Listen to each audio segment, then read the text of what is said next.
आज का क्लास प्रारंभ करने के लिए मैं हार्दिक विनम्र अनुरोध करना चाहता हूँ। प्रणाम जी।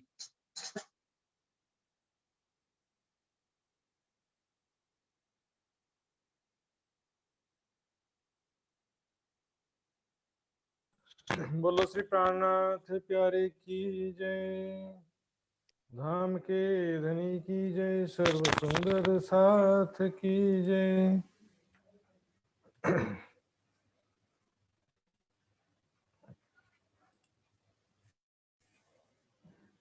ये सुंदर साथ जी, फिर से सब सुंदर साथ से निवेदन करना चाहूंगा मैं, जो भी सुंदर साथ संभव हो तो अपना वीडियो ऑन करके सुनेंगे तो मुझे भी पता चलता है कि कुछ सुंदर साथ ध्यान से सुन रहे हैं। और आपका डाटा थोड़ा सा नुकसान होगा, उसकी कोई बात नहीं है।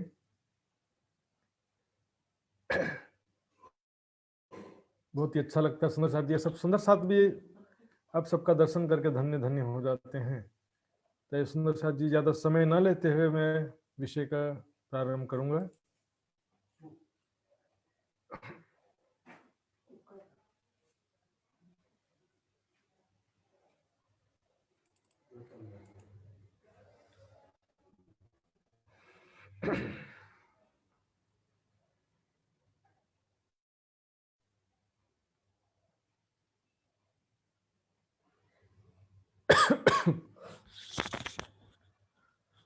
चर्चा प्रारंभ होत है, सुनो साथ चित दे, भजो राज श्यामा श्री प्राणनाथ, सखी जीवन हमारो ये, श्री महामति कहे साथ जी, भया चर्चा का बखत, अब तुम सुनियो चित दे, लाल आगे आए बैठे तखत, लाल आगे आए बैठे तखत।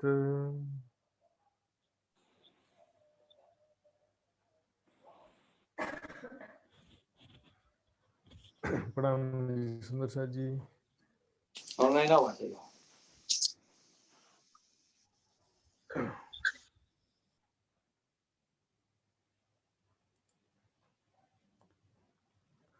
तब श्री राज ने कहिया,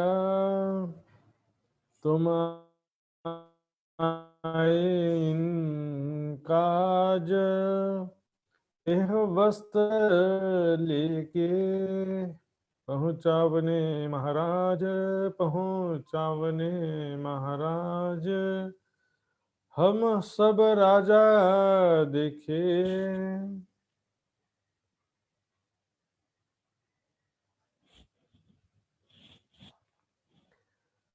प्रणाम जी सुंदर साथ जी। कल इस प्रकरण की कुछ चौपाइयां मैंने छोड़ दिया था और उसका उद्देश्य यही था, छत्रसाल जी महाराज जी का विस्तृत परिचय देना।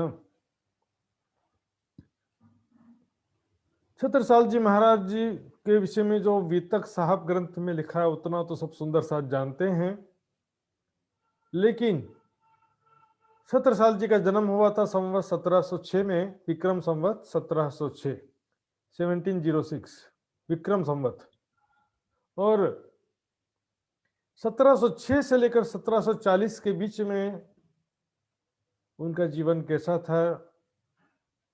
कई सुंदर साथ सोचते हैं कि वो बहुत बड़े महाराज थे, बुंदेलखंड के राजा थे, ऐसा भी सोचते हैं। कई सुंदर साथ सोचते हैं कि प्राणनाथ जी से मिलने के बाद ही वे मुगलों से युद्ध के लिए तत्पर हुए, ऐसा भी कई सोचते हैं। तो आज सारी चीजों का एकदम संक्षिप्त में बताऊंगा, लेकिन उस संक्षिप्त बताने में भी हो सकता है आधा पौन घंटा लग जाए, विस्तृत तो फिर पूरा सीरियल आएगा। सुंदर साथ जी, हम देखते हैं छत्रसाल जी महाराज जी का परिचय। ये देखिए सुंदर साथ जी, छत्रसाल जी महाराज का वंश दिखेंगे। उनके माता का नाम था सारंधा या लाल कुंवरी, माता का नाम था सारंधा या लाल कुंवरी, उनकी माता का नाम था। और पिता का नाम था चंपत राय।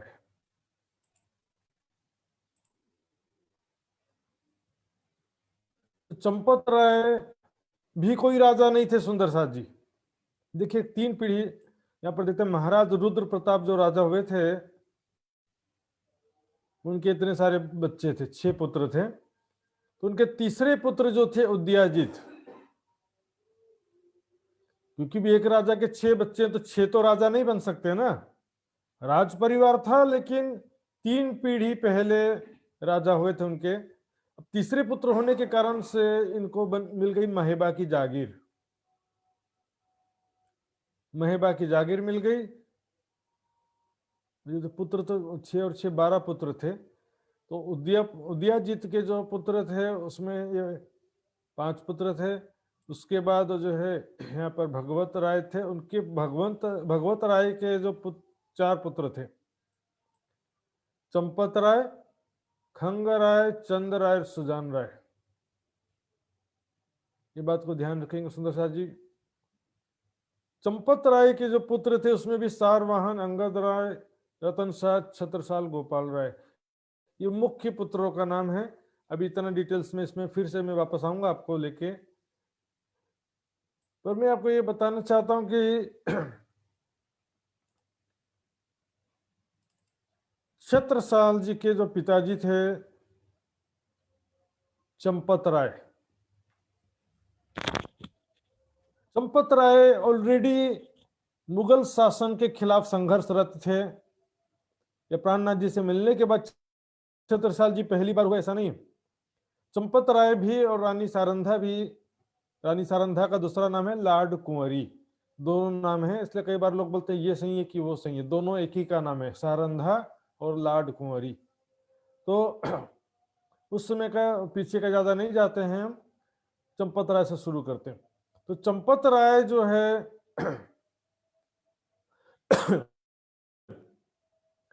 उस समय बुंदेलखंड की राजधानी थी ओरछा। ओरछा जो है बुंदेलखंड की राजधानी थी, पन्ना नहीं थी उस समय राजधानी, और मौसाहनिया भी नहीं थी, ओरछा थी उस समय राजधानी। अब ओरछा में क्या हुआ कि वहां पर जो जुझार सिंह नाम के राजा हुए और हीरा देवी,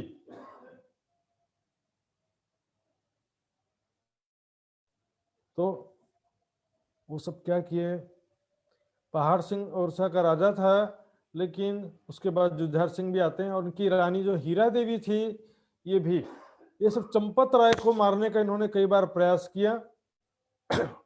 रानी हीरा देवी ने कई बार उनको मारने का प्रयास किया, जहर दे के मारने का प्रयास किया, कई बार उनको धोखे से सैनिक के द्वारा तीर के द्वारा हमला करवाया, तीर कमान के द्वारा।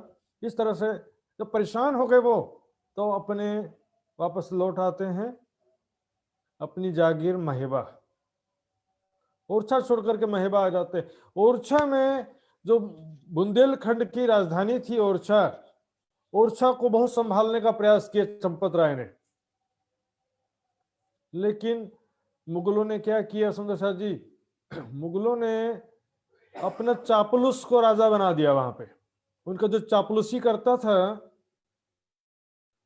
उसको राजा बना दिया। पहाड़ सिंह जब तक थे राजा तब तक कुछ ठीक भी था, लेकिन पहाड़ सिंह के मरने के बाद उनके भाई जुझार सिंह राजा बन गए।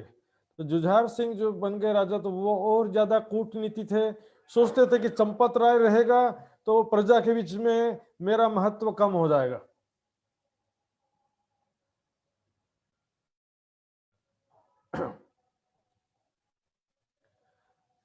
पहाड़ सिंह जो है और उसके बाद जुझार सिंह, ये सब क्या है कि मुगलों के लोग चापलूस थे और चंपत राय से द्वेष भावना रखते थे। चंपत राय देश हित की और बुंदेलखंड के हित की बातें करते थे, लेकिन ये क्या बस मुगलों की चापलूसी करो, गुलामी करो, ऐशो आराम से रहो, प्रजा मरे तो मरे, प्रजा की चिंता नहीं होती थी। अपना राज ऐश्वर्य राजपाट के सॉरी राजा के जो ऐश्वर्य होता, बैठे बैठे खाओ पियो, शराब पियो, मदिरा पान करो, नर्तकियों का नृत्य देखो, प्रजा की या राज्य की चिंता नहीं थी इनको। तो हीरा देवी और जुझार सिंह ने बहुत प्रयास किया। अब वो उनके बार बार जो है हमलों से परेशान होकर के चंपत राय अपने जागीर में वापस लौट आते। उनकी जागीर थी महिबा में। तो महिबा जागीर मतलब समझते हैं, छोटा सा एक एरिया जो है उनको उसका छोटा सा राजा बना दिया, समझो छोटे से एरिया का छोटा सा राजा, उसको जागीरदार कहते हैं। पुराने समय में जागीरदार प्रथा होती थी। चंपत राय जी के जो पुत्र थे सारवाहन, 14 वर्ष की आयु में बाकी खान ने युद्ध अचानक से हमला कर दिया।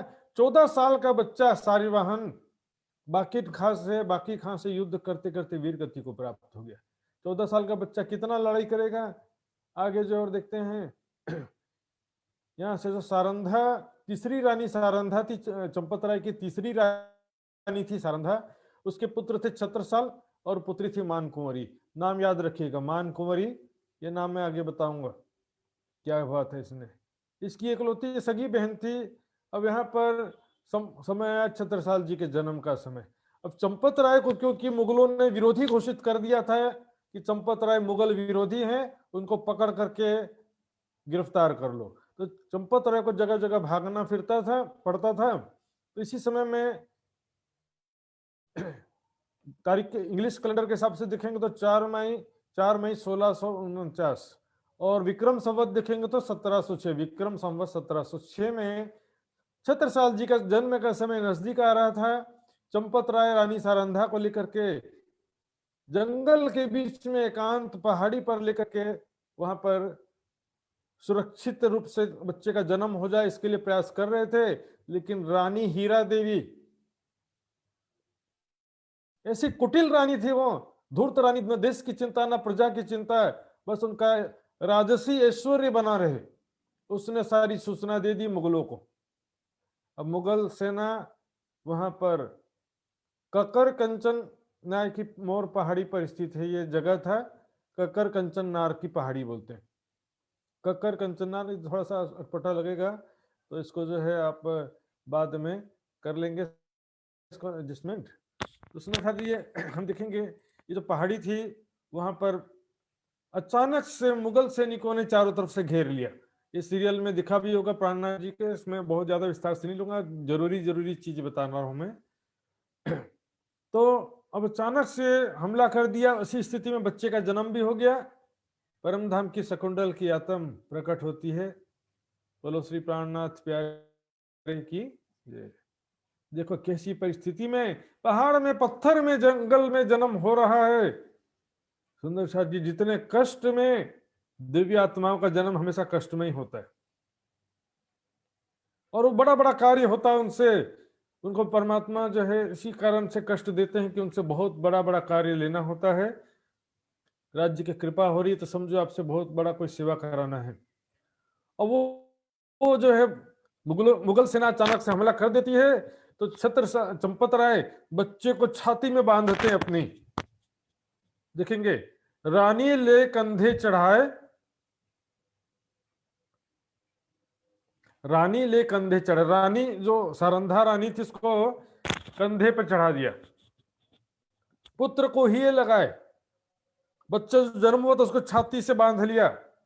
और जो दासी थी ना जिस बच्चे का जन्म कराती, इसको आया बोलते हैं या नर्स बोलते हैं आज की भाषा में, तो उसको भी नहीं छोड़ा, उसको भी एक हाथ से पकड़ लिया। बाहर गई धाय के जो दासी थी उसका भी हाथ पकड़ करके मार के छलांग अधर कूद चले चंपत राय। सामने से पहाड़ी आ गई, 2 पहाड़ी के बीच में खाई था, बीच में एक पहाड़ी से दूसरे पहाड़ी पर मोर की पहाड़ियां से गए, मोर से उड़ाए के, मोर की पहाड़ी कह दिया। मोर, देखिए मोर जो है एक तो होते हैं आकाश में लगातार उड़ते हैं पक्षी, लेकिन मोर है, मुर्गी है, ये सब क्या होते हैं लगातार नहीं उड़ते हैं, लेकिन एक झटके से थोड़ा उड़ते हैं फिर जाकर के बैठ जाते हैं। थोड़ी दूर तक उड़ सकते हैं, झटके से जंप मार के फड़फड़ फड़फड़ करके थोड़ा आगे जाएंगे फिर बैठना पड़ेगा। बहुत लंबी दूरी तक ही नहीं उड़ सकते, इनका वजन ज्यादा होता है और उड़ने की शक्ति कम होती है इनकी। तो इसी प्रकार से जंप मार के एक पहाड़ी से दूसरी पहाड़ी पर पहुंच गए। इस कारण उस पहाड़ी का नाम पड़ गया मोर पहाड़ी। पहाड़ी थी ककर कंचन नार की पहाड़ियां कहते हैं, ककर कंचन नार की पहाड़ियां। तो ये बुंदेलखंड में पहाड़ी आज भी है, तो मोर पहाड़ी कहा गया। इस प्रकार छत्रसाल जी का जन्म हुआ। माता ने इनका नाम क्या रखा देखिए। सबसे पहले माता जी ने इनका नाम रखा शत्रुशाल। छत्रसाल बाद में आया नाम, कि मेरा पुत्र शत्रुओं का नाश करेगा, मेरा पुत्र शत्रुओं का शलन करेगा। इस भावना से उसकी माता ने सबसे पहले नाम रखा था शत्रुशाल। फिर बाद में यह नाम भी आया कि विधर्मियों के छत्रों का विध्वंस करेगा, इसलिए छत्रसाल। छत्र यानी जो छत्र होता है ना, ऊपर राजा महाराजा के ऊपर छत्र चलता है। विधर्मियों का छत्रों का विध्वंस करेगा, छत्र का शाल करेगा, शलन करेगा, तो छत्रसाल हो गया नाम। इस प्रकार से दोनों नाम हो गया, शत्रुशाल भी नाम है और छत्रसाल भी नाम हो जाता सुंदर साथ जी। अब यहां से देखेंगे बच्चे का जन्म तो हो गया, लेकिन मुगल तो पीछे पड़े ही हुए हैं, मुगल सेना पीछे पड़ी हुई है सुंदर साथ जी। तो क्या करेंगे, जगह जगह कभी इधर कभी उधर भागते भागते, कभी इस जंगल में। देखिए योद्धा अकेले हो तो लड़ सकता है, लेकिन साथ में पत्नी है और बच्चे का जन्म हुआ तो उनकी सुरक्षा को ध्यान रखते हुए कभी इधर छिप के रहते हैं, कभी उधर छिप के रहते हैं। इसी बीच में घटना हुई थी जब 6 महीना के थे छत्रसाल, 6 महीने के थे उस समय, एक बार मुगल सेना से वो भागते हुए आगे जा रहे थे। रानी ने बच्चे को पीठ पे बांधा हुआ था, 6 महीने के बच्चे छत्रसाल को अपनी पीठ पर बांधा हुआ था। अब भागते भागते घोड़ा उछलता है ना, बाद में उनको लगा कि अरे मेरे पीठ में तो बच्चा का वजन नहीं लग रहा है कि नहीं। बच्चा चेक किया पीछे तो बच्चा नहीं था। बोले कि कहां गिर गया मेरा बच्चा, मेरा शत्रुशाल कहां गिर गया। सबने मना कि कैसे करें, पीछे तो मुगल सेना है। वापस लौट करके आते हैं। किसी किसी किताब में लिखा है कि वो खेल रहा था, बच्चा आराम से मिल गया, छत्रसाल आसानी से राज्य की कृपा से सुरक्षित मिल गया। किसी जगह लिखा है, सभी लिखा है किसी ने, कि शेषनाग, शंकरसन भगवान शेषनाग जो है उसकी हिफाजत कर रहे थे छत्र डाल करके, ऐसा भी लिखा हुआ है। तो आगे चलते हैं सुंदर साथ जी। अब 4 साल की जो अवस्था थी छत्रसाल जी, 4 साल तो इधर उधर भागते रहना पड़ा उनको। क्या किया, 4 साल तक अपने ननिहाल में छोड़ दिया था। देलवारा स्टेशन है, रेलवे स्टेशन आज भी, देलवारा में ननिहाल पे छोड़ दिया था उनको।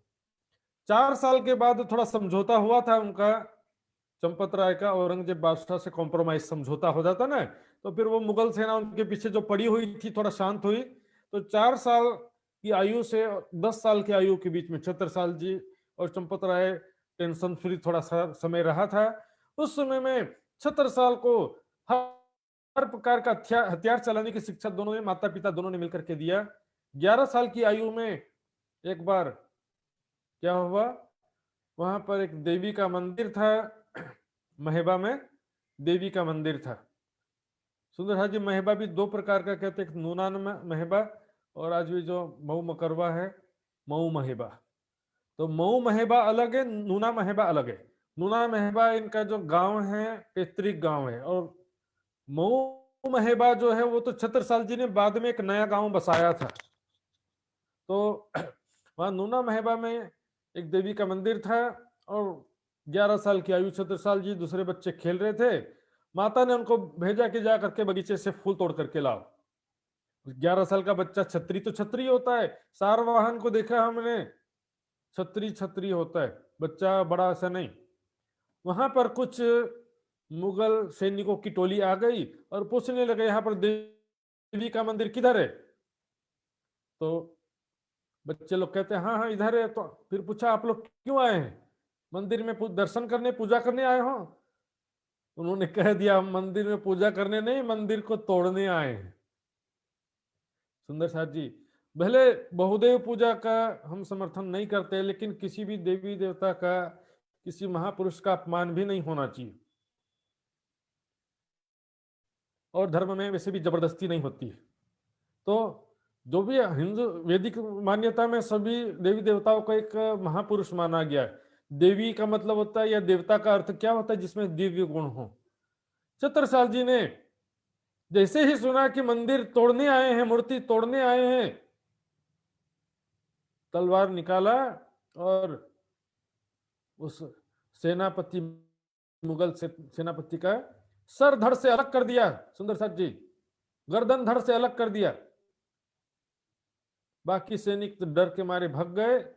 तो माता पिता को पता चला, उस समय साथ में तो नहीं थे, लेकिन दौड़ते हुए आए, क्या हुआ क्या हुआ कर देखा तो बहुत प्रसन्न हुए और उनको अच्छे से सारा बात समझाया कि यहाँ पर मुगलों का क्या चल रहा है, हमारे देश और धर्म और संस्कृति पर किस प्रकार मुगल हमला कर रहे हैं, सारा उनको समझाया। विधर्मियों का नाश करना है तुझे बड़ा होकर के, हमारे मातृभूमि को मुगलों से आजाद कराना है, सारा बात उनको समझाया। अब 12 वर्ष के थे जब छत्रसाल जी, मात्र 12 वर्ष की आयु थी सुंदर साथ जी, माता पिता वीर गति को प्राप्त हुए। हमको तो लूटा अपनों ने, गैरों में कहां दम था। सुंदर साथ जी, हिंदू राजा यदि मुगलों का साथ नहीं देते तो हिंदू कभी गुलाम ही नहीं बनते। ऐसा उन्होंने मुगलों के समय में भी किया और ऐसा उन्होंने अंग्रेजों के समय भी किया। इसलिए मुगलों के गुलाम बने, फिर अंग्रेजों के गुलाम बने। 12 वर्ष की आयु में जब वो चंपत राय को युद्ध में एक तीर भी लग चुका था, जिससे वो घायल भी थे, उनको बुखार भी आया हुआ था, इस समय युद्ध लड़ने की स्थिति में नहीं थे। तो उन्होंने सहरा नामक स्थान के जो राजा इंद्रमणि थे, उनके मित्र थे, एक बार इंद्रमणि को उन्होंने बहुत हेल्प किया था, उनकी रक्षा किया था, तो सोचे वो मेरी मदद करेगा। लेकिन पता चला इंद्रमणि दूसरे युद्ध में मारे गए हैं। फिर वहां पर उनके बेटा जो था साहिब सुजान सिंह और साहिब राय, साहिब राय धिंदरा था, और इनका एक भाई था लोकपाल धिंदेरा, ये लोकपाल धिंदेरा और साहिब राय धिंदेरा।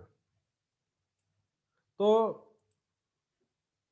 इनके पास में आते हैं तो साहिब राय तो चंपत राय का संरक्षण देने के लिए और हेल्प करने के लिए तैयार था, लेकिन ये लोकपाल सिंह जो धिंदेरा था, ये अपने भाई को ही मार दिया, साहिब राय को मार दिया। क्योंकि बड़ा भाई था, उसने मुगलों से कॉम्प्रोमाइज किया कि मेरे बड़े भाई को मार दो और मुझे राजा बना दो। ऐसा चलता सुंदर साथ जी, बड़े भाई को मरवा करके खुद राजा बनूंगा सोचा, और इस चक्कर में मुगलों का हेल्प किया। चंपत राय को भी, चंपत राय की स्थिति की भी सारी जानकारी दे दिया कि चंपत राय रानी सरंधा कहां पर है, और वीर गति को प्राप्त हुए। दुश्मन के हाथों मरना कभी भी उचित नहीं समझा, और अपने ही हाथों से उन्होंने अपने ही छाती पर कटाई मारकर वीर गति को प्राप्त हुए। ऐसे समय में छत्रसाल जी को उन्होंने सुरक्षित जगह में भेज दिया था। मान कुंवरी, याद आया नामों पर? छत्रसाल जी की सगी बहन मान कुंवरी के घर जाते हैं। मान कुंवरी बोलती, ना ना तुम यहां से जाओ, तुम्हारे चक्कर में मुगल सेना यहां पर आएंगे, हमको भी मार देंगे। ना ना तुम जाओ, महिबा चले जाओ, चाचा के पास चले जाओ, इधर चले जाओ, उधर चले जाओ। तो साथ जी, चंद राय, खंग राय, ये तो चाचा का नाम सुना हमने, फिर से देखेंगे बाद में एक बार फिर से। और वहां पर बुखार भी आ चुका था, एक पेड़ के नीचे सो रहे थे, आराम कर रहे थे बुखार की स्थिति में। तो वहां पर उन्हीं के गांव की नूना महिबा की एक बच्ची थी, बेटी थी, बरहदिया कुमार की बेटी,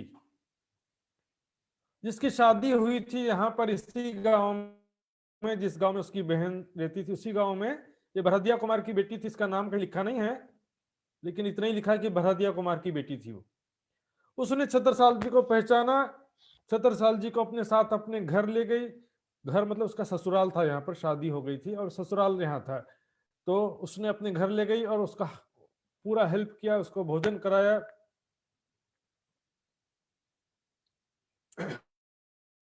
सुंदर साथ जी, ऐसी दुखद बातें हैं, ऐसी संघर्षमय जीवन छत्रसाल जी का देख करके सुंदर साथ जी, जब आगे बाद में पता चला उनको कि उनकी माता पिता को मार दिया गया है। उन्हें बहुत दुख हुआ, माता पिता का बहुत वियोग हुआ। और इस ऐसी स्थिति में उनको महाबली पटेल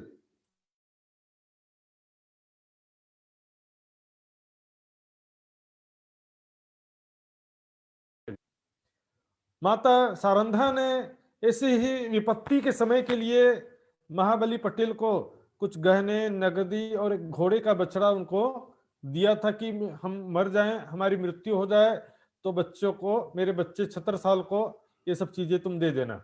विरासत के रूप में एक प्रकार से छोड़ के गई थी। तो महाबली पटेल जो है मिले यहाँ पर, जिससे उनका काफी साहस बढ़ा। और इसी घोड़े का नाम आगे चल के होता है भले भाई। देखिए, बचपन से जो चीज, जो पशु जो है बचपन से साथ रहता है ना, अपने मालिक का बड़ा वफादार रहता है। ये घोड़ा जो था बचपन, छोटा बछड़ा था, बचपन से छत्रसाल जी के साथ था, इसलिए इसने पूरा वफादारी और अपने जी जान से छत्रसाल जी का साथ दिया। अब 16 साल की उम्र में रानी देव कुंवरी से इनका विवाह हुआ। अभी सुंदर साथ जी दो बातें हैं यहाँ पे देखेंगे। सबसे पहले देखिए कि सुंदर साथ जी, ये चंपत राय, इसके 2-3 भाई थे, खंग राय, चंद्र राय और सुजान राय। इस चीज को याद रखिएगा। और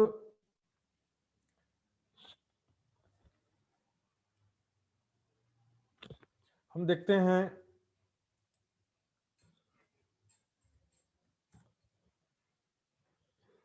छत्रसाल जी की रानी, पहली रानी थी देव कुंवरी। 16 साल की उम्र में जो शादी हुई छत्रसाल जी की, सबसे पहली रानी थी देव कुंवरी, जिससे बड़े पुत्र हृदय शाह का जन्म हुआ था। अब इनकी कुल मिलाकर के हम देखेंगे सुंदर साथ जी, तो 19 रानियां थी, 19। लेकिन सब राजनीतिक शादियां हुआ करती थी। राजनीतिक शादी समझते होंगे, युद्ध में जीतते थे तो समझौता के रूप में, संधि के रूप में, ताकि भविष्य में दोबारा झगड़ा ना हो, भविष्य में दोबारा किसी छल कपट या विश्वासघात की आशंका ना रहे, इसलिए अपनी बेटी से या किसी से शादी करवा देते थे। तो इससे क्या होता था कि भी दोनों समधी बन जाते थे, रिश्तेदार बन जाते थे, तो भविष्य में दोनों राज्य के बीच में झगड़ा ना हो, इसके लिए ऐसा होता था।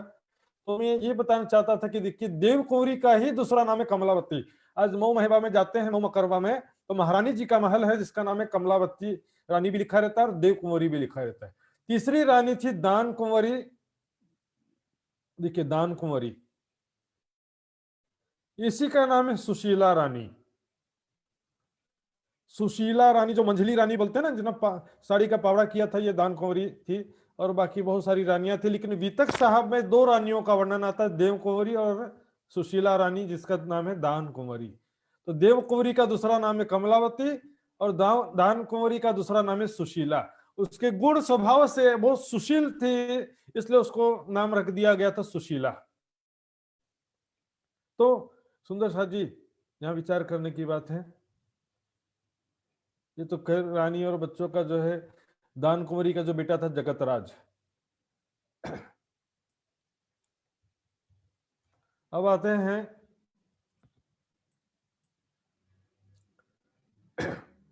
वापस जहां पर हम थे। तो 12 साल की उम्र में माता पिता का देहांत, वीरगति को प्राप्त हुए थे, देहांत हो गया था। उसके बाद महाबली के द्वारा थोड़ा हेल्प मिला, सहायता मिला। उन्होंने अपने भाइयों को, रिश्तेदारों को, बहुत सारे राजाओं से भी संपर्क किया कि आप सब मुगलों के खिलाफ युद्ध में खड़े हो जाइए, मुगलों के खिलाफ संघर्ष में आप साथ दीजिए। लेकिन किसी भी राजा ने उनका साथ नहीं दिया। तब जाकर के अपने दोस्तों और कुछ साथियों को मिल करके युद्धाभ्यास करते रहते थे। 16 साल की उम्र में उनकी शादी हुई। उसके बाद जो है 16 साल की उम्र में शादी जो हुई देव कुंवरी, देव कुंवरी कोई ऐसी साधारण स्त्री नहीं कि बस पत्नी बन करके बैठ गई, वीरांगना थी, वीरांगना देव कुंवरी। क्या कहती थी, मैं एक क्षत्राणी हूं, अबला बनकर जीना मुझे स्वीकार नहीं। महिलाओं के सेना भी बना रखा था इन्होंने, महिलाओं की सेना थी इनकी, और युद्ध में बढ़ चढ़ करके हिस्सा लेती थी देव कुंवरी। आगे बहुत बार नाम आएगा सुंदर सा जी, पन्ना जी के प्रसंग में देव कुंवरी जी का नाम आएगा। पहले समय के राजा रानी भी ऐसे तपस्या में जीवन होता था उनका, संघर्ष में और साधना में जीवन होता था, उनको आध्यात्मिक शक्तियां प्राप्त थी। सिर्फ रहनी, उनका जीवन ही साधना था, त्याग तपस्या में जीवन था। इस कारण से आज भी हम देखते हैं महारानी जी का महल है मऊ मकरवा में, देव कुंवरी जी कमलावती का महल कहते हैं, और आज भी साक्षात ऐसी मान्यता है कि रानी जी भी आज भी साक्षात वहां पर हैं, ऐसी मान्यता है सुंदर साहब जी। तो अब 16 साल की उम्र में उन्होंने अब शुरुआत कैसे करें सोचा, छत्रसाल जी ने सोचा कि शुरुआत कैसे करें युद्ध की, तो उन्होंने विचार किया लोहा ही लोहे को काटता है। तो उस समय जो हिंदू राजा थे जय सिंह, राजा जय सिंह हिंदू राजा थे, लेकिन वो मुगलों के लिए कार्य करते थे, मुगलों की तरफ से युद्ध लड़ते थे। तो मुगल की सेना और राजा जय सिंह की सेना दोनों मिलकर के युद्ध लड़ती थी। तो जय सिंह की सेना में शामिल हो जाते हैं, ये सोच करके कि मुझे मुगलों की सेना में रहूंगा तो एक तो युद्ध कला का, मुझे युद्ध नीतियों का ज्ञान होगा, मुगलों की कमजोरी का पता चलेगा, मुगलों की क्या क्या कमजोरियां हैं, उनकी सेना की क्या युद्ध नीति क्या क्या है। दुश्मन की युद्ध नीति जानने के लिए आज देखते हैं हम, उनके सैन्य शक्ति जानने के लिए, युद्ध नीति जानने के लिए कैसे कैसे सैटेलाइट लगा दिए, ड्रोन के द्वारा जासूसी करते हैं आज के समय में सुंदर साथ जी। तो ये उस समय क्या किया उन्होंने, 2 साल तक के लिए मुगलों की सेना में, राजा जय सिंह के साथ में मिलकर मुगलों की सेना में शामिल हो गए 2 साल तक, 16 से 18 साल की आयु तक के। हम देखेंगे सुंदर सा जी, जो 12 साल पहले प्राणनाथ जी ने सिक्का दिया था वो किस स्थिति में दिया था, ये बीच में आएगा। और दूसरी बात सुंदर साथ जी, हम देखेंगे कि चीज ध्यान से धीरे धीरे चलेंगे, कोई धीरा भी नहीं है, एकदम जल्दबाजी भी नहीं करना है। उसी दरमियान बीजापुर की लड़ाई में उन्होंने बहुत बहादुरी दिखाई। बीजापुर का युद्ध था, जय सिंह की सेना में शामिल होकर के बीजापुर की लड़ाई लड़े थे। हालांकि ये लड़ाई एक हिंदुओं के खिलाफ ही थी लड़ाई, लेकिन उस समय मुगलों की तरफ से उन्होंने लड़ाई लड़ा था ये। और हालांकि जो हिंदू राजा था वो भी कोई दूध का दूल्हा नहीं था, वो भी हिंदू राजा भी ऐसे ही थे। तो इसका जो है लिखेंगे, बहादुर खान जो उनका सेनापति थे, दिलेर खान, बहादुर खान की अध्यक्षता में सेनापति दिलेर खान और राजा जय सिंह के निर्देशन और छत्रसाल जी की सैन्य टुकड़ी वहां पर जाती है। देवगढ़ के जो राजा थे कुरमल, ये कोई जो है अच्छे आदमी भी नहीं थे वैसे तो, कोई बात नहीं। यहाँ पर बहुत छत्रसाल जी की वजह से बहुत ही वीरता से उन्होंने युद्ध में विजय दिलाया। छत्रसाल जी का बड़ा महत्व था इसमें, छत्रसाल जी की ही वीरता का महत्वपूर्ण हिस्सा था, लेकिन सारा इसमें श्रेय इन लोगों ने ले लिया। जो ऊपर बताया मैंने, ये बहादुर खान, दिलेर खान, इन्होंने सारी श्रेय औरंगजेब के सामने ले लिया कि हमने जिताया करके। छत्रसाल जी का पूर्व वीरता थी। छत्रसाल लेकिन इसमें घायल होकर के एक जगह गिर गए थे और साथियों से बिछड़ गए थे। तब भले भाई घोड़े ने रात भर उनका रक्षा किया, किसी को भी पास आने नहीं देते थे, करके सब जो भी पास आता सबको दूर भगा देते थे, पैर से मारते थे जो भी सामने आता था। जब छत्रसाल जी के साथी, उनकी रानी आदि जब छत्रसाल जी को खोजते रहे, उनको पता चला कि एक घोड़ा वहां पर किसी की हिफाजत कर रहा है, तो वहां जाते हैं। तब भले भाई घोड़े ने देखा कि हाँ ये हम अपने ही आदमी हैं, तब उनको सामने आने दिया और छत्रसाल जी रात भर घायल अवस्था में पड़े थे, उनकी हिफाजत हुआ। इसके पश्चात यहाँ पर अब बोले जितना देखना था देख लिया। शिवाजी महाराज उस समय मराठा का जो वहां पर मराठा साम्राज्य की स्थापना करके और मुगलों से संघर्षरत थे, वो भी शिवाजी महाराज, उनके भी वीरता के हमने बहुत कुछ सुना होगा, लेकिन छत्रसाल जी महाराज की वीरता का किस्सा दुनिया ने नहीं जाना, क्योंकि बुंदेलखंड बुंदेलखंड के लोग जो हैं वो बहुत ही गरीब और पिछड़े रहने के कारण से वो छत्रसाल जी महाराज का विशेष रूप से प्रचार प्रसार नहीं कर सके, लेकिन आज भी बुंदेलखंड की गलियां गलियां जो छत्रसाल जी के वीरता का बखान कर रही हैं। सुंदर साथ जी शिवाजी से मिलने के लिए गए। शिवाजी जो है और छत्रसाल जी देखेंगे तो छत्रसाल जी के पिता की उम्र के थे शिवाजी। शिवाजी की उम्र ज्यादा थी, छत्रसाल जी की आयु तो अभी कितनी है, 18 साल, मात्र 18 साल के थे और शिवाजी से मिलने के लिए जाते हैं, मुगल सेना से भाग करके जाते हैं। और जब छत्र शिवाजी महाराज से मिले, शिवाजी ने बहुत अच्छा उनका सम्मान किया और उनको बहुत प्रेरणा के निर्देश दिया, समझाया, युद्ध नीति के बारे में समझाया और उनको अपना आशीर्वाद के रूप में भवानी तलवार प्रदान किया और कहा कि हमेशा जब भी आवश्यकता पड़ेगी मैं तुम्हें सहायता प्रदान करूंगा, तुम जाओ बुंदेलखंड में, बुंदेलखंड भारत का हृदय स्थल है, बुंदेलखंड को तुम यदि रोक लिए, बुंदेलखंड में मुगलों को रोक लिए तो वो उत्तर से क्रॉस करके दक्षिण भी नहीं आ पाएंगे। उत्तर भारत से दक्षिण भारत आना तो बुंदेलखंड क्रॉस करना पड़ेगा कि नहीं, उनको कहा। और इसी कारण सुंदर साथ जी आगे प्रसंग आता है, शिवाजी के पुत्र साहू और साहू के पुत्र बाजीराव पेशवा किस प्रकार हेल्प करने आते हैं वो बात का प्रसंग आएगा, अभी बस मैंने लिंक दिया, यहां से याद रखिए। शिवाजी के पुत्र साहू थे और साहू के पुत्र बाजीराव पेशवा।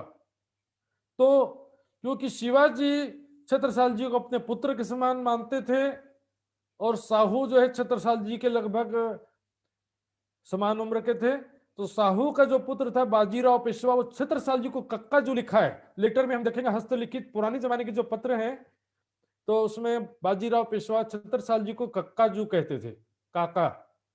तो इस प्रकार अब यहाँ शिवाजी से मिलने के पश्चात जाते हैं औरंगाबाद। औरंगाबाद में उनके चचेरे बड़े भाई थे बलदीवान।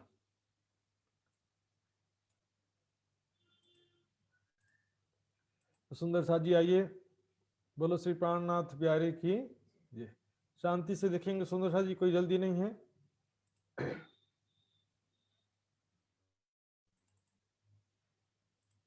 ये देखिए,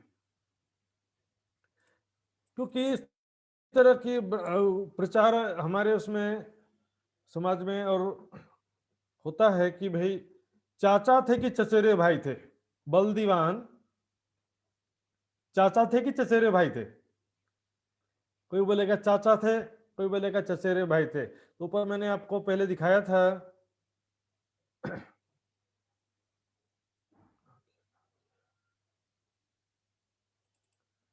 ये देखिए, छत्रसाल जी के पिता थे चंपत राय, ठीक है। तो यदि चाचा होंगे तो चाचा में इधर नाम होना चाहिए था ना बलदीवान का। छत्रसाल जी के चाचा थे खंग राय, चंद राय, सुजान राय, ये 3 चाचा थे। बलदीवान का तो नाम है नहीं यहाँ पे। यदि बलदीवान कोई चाचा थे तो उनके माता पिता जब वीर गति को प्राप्त हुए तो वो कहाँ थे उस समय? उस समय क्यों हेल्प नहीं किया? छत्रसाल जी को कितना संघर्ष में जीवन था, न चंद राय ने हेल्प किया न खंग राय ने हेल्प किया। और सुजान राय जो है वो पहले ही वीर गति को प्राप्त हो चुके थे। सुजान राय चंपत राय जी के पूरा सहयोगी थे और मुगलों के खिलाफ वो संघर्ष में पूरा हेल्प किया था, करते थे। लेकिन चंपत राय से पहले ही सुजान राय मुगलों के युद्ध में वीर गति को प्राप्त हो गए थे। ये सुजान राय का बेटा है बलदीवान, लेकिन आयु में छत्रसाल जी से बड़े थे। इसको और देखते हैं सुंदर साथ जी, आराम से देखेंगे। ये देखिए, ये है किताबें हैं, कुछ किताबों का मैं आपको दिखाने जा रहा हूं। ये पन्ना जी से प्रकाशित किताब है 108 प्राणनाथ मंदिर ट्रस्ट और बुंदेल केसरी महाराजा छत्रसाल और उनका पन्ना राज्य, इसका नाम है। इसका लेखन कार्य किया है आदरणीय श्री रूपराज शर्मा जी ने।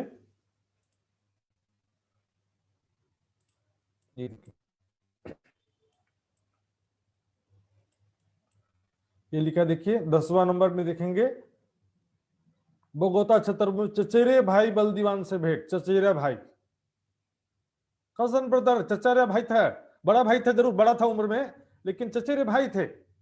ऐसे में आपको एक नहीं कई किताबों से प्रमाण देने वाला सुंदर साथ जी, वितक में एक भी चौपाई नहीं है जिसमें उनको चाचा लिखा हो। एक चौपाई जिसमें जेठा लिखा है, जेठा का मतलब बड़ा भाई ही होता है। ये देखिए, चचेरे भाई बड़े भाई बलदाऊ के पास भगोता है। बलदाऊ क्या है? दाऊ का मतलब होता है भाई, बुंदेली भाषा में और छत्तीसगढ़ी भाषा दोनों में दाऊ का मतलब होता है भाई। बड़े भाई को दाऊ कहते हैं, बलदाऊ। चचेरे बड़े भाई बलदाऊ के पास में आए। तो ये तो एक किताब हो गया। और आगे चलते हैं, वीर छत्रसाल। ये निजानंद संप्रदाय की किताब नहीं है सुंदर साथ जी, ये किताब है नंद सुंदर साथ। क्योंकि छत्रसाल जी केवल सुंदर साथ के नहीं थे, पूरे भारत के और बुंदेलखंड के थे। वो सभी उनको अपना मानते हैं और मानते थे। यहाँ पर हम देखेंगे सुंदर साथ जी, वीर छत्रसाल नाम का ये जो किताब है, इसमें क्या लिखा है?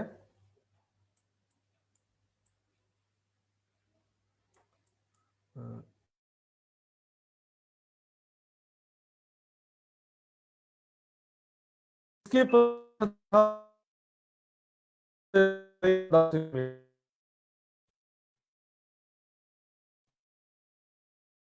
प्रवर्तक महान था, पन्ना से प्रकाशित किताब।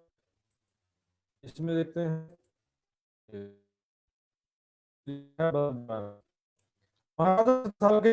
भाई, एक किताब सुंदर साथ जी हो जिसमें चाचा लिखा हो, एक किताब नहीं मिली सुंदर साथ जी। ऐसा मैं कम से कम 8 से 10 पुराना जी श्री के समय में भी स्टडी किया था। ये सबसे प्राचीन किताब है जो एक बुंदेल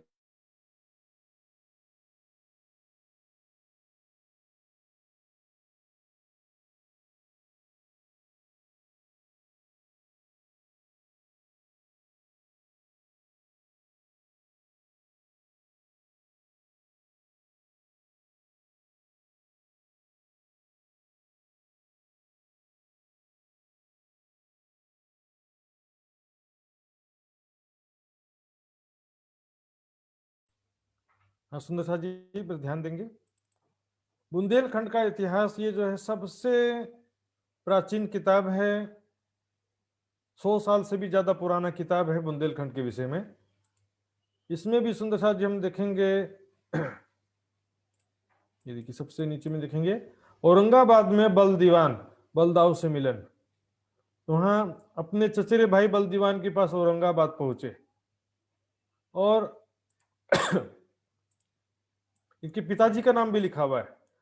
छत्रसाल जी उनसे कहते हैं, जिस प्रकार हमारे पिता चंपत राय और सुजान राय दोनों भाइयों ने स्वतंत्रता का युद्ध छेड़ा था। ये तो चंपत राय छत्रसाल जी के पिता, ये देखिए हमारे पिता कह रहे हैं, चंपत राय और सुजान राय दोनों भाइयों ने मिलकर स्वतंत्रता का युद्ध छेड़ा था, उसी प्रकार हम दोनों भाई भी मिलकर के तुर्कों का दमन करें।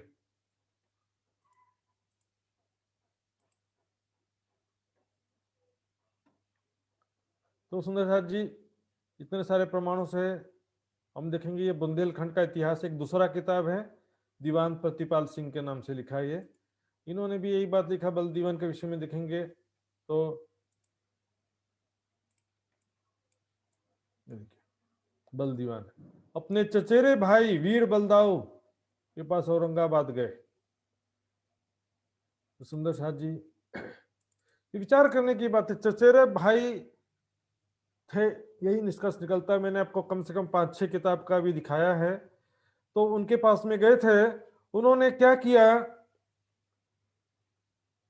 कहा कि मैं देखो इतना बड़ा साम्राज्य से लड़ना उचित हमारे बस की बात नहीं है। ऐसा सोचकर उन्होंने कहा कि मैं 2 पर्ची रखूंगा, एक में लिखूंगा कि दासत्व स्वीकार कर लें और दूसरे पर पर्ची लिखा कि स्वतंत्रता के लिए संघर्ष करें। 2 पर्ची लिख करके उन्होंने, वहां पर कृष्ण जी का मंदिर था, वहां पर दोनों पर्ची रखा और एक बच्ची को बुला करके 2 में से एक पर्ची उठवाया। तो उस एक पर्ची में आ गया कि स्वतंत्रता के लिए संघर्ष करें। तो बलदीवान जी भी साथ देने का वादा किया उन्होंने। और उसके बाद जो है आगे चलते हैं, हम देखेंगे इस समय तक उनकी आयु हो गई थी लगभग 22 साल की। छत्रसाल जी की आयु हो गई 22 ईयर्स। तो फिर अपने एक दूसरे चचेरे भाई थे रतन शाह, रतन शाह के पास में जाते हैं। और जब रतन शाह का एकदम निराशा भरा जवाब था, निराशा से परिपूर्ण जवाब था कि तुम तो जो है स्वप्न महल खड़ा करने की बात कर रहे हो, 5 घुड़सवार और 25 सैनिक, 5 घुड़सवार और 25 सेना थी छत्रसाल जी के पास। इतना परिश्रम करने के बाद ओनली 5 घोड़े और 25 सैनिक। तो ऐसी स्थिति में जब बहुत ही निराश स्थिति में थे, तो रात्रि में, एक रात्रि में बुध निष्कलंक स्वरूप अक्षरातीत प्राणनाथ जी ने, थोड़ी धुंधली सी छवि थी लेकिन उन्होंने दर्शन देकर के हिम्मत बंधाया, छत्रसाल चिंता मत करो, मैं तुम्हारे साथ हूं, ये रखो मेरे छाप का सिक्का, मैं शीघ्र तुमसे आकर के मिलूंगा। जब नींद से जागृत हुए तो देखते हैं वो सिक्का उनके हाथ में था, जिसमें बुध निष्कलंक का छाप था, सफेद घोड़े पर तलवार लेकर के बुध निष्कलंक स्वरूप जैसा होता है वैसा सिक्का उनका हाथ में था। तो सिक्का जब देखिए छत्रसाल जी उत्साह से भर गए। 5 घुड़सवार और 25 सैनिकों के साथ मिलकर के उन्होंने स्वतंत्रता संग्राम शुरू किया। और इसके बाद तो देखिए आकर के जुड़ते गए, बलदीवान भी जुड़ गए, बाकी खां रुहेला सिरदार था, औरंगजेब की सेना से बगावत कर वो भी छत्रसाल जी में मिल गया। सब प्राणनाथ जी की कृपा से अब धीरे धीरे सबसे पहले सहारा राज्य में हमला करते हैं, वहां पर लोकपाल सिंह धनदेरे का दमन करते हैं।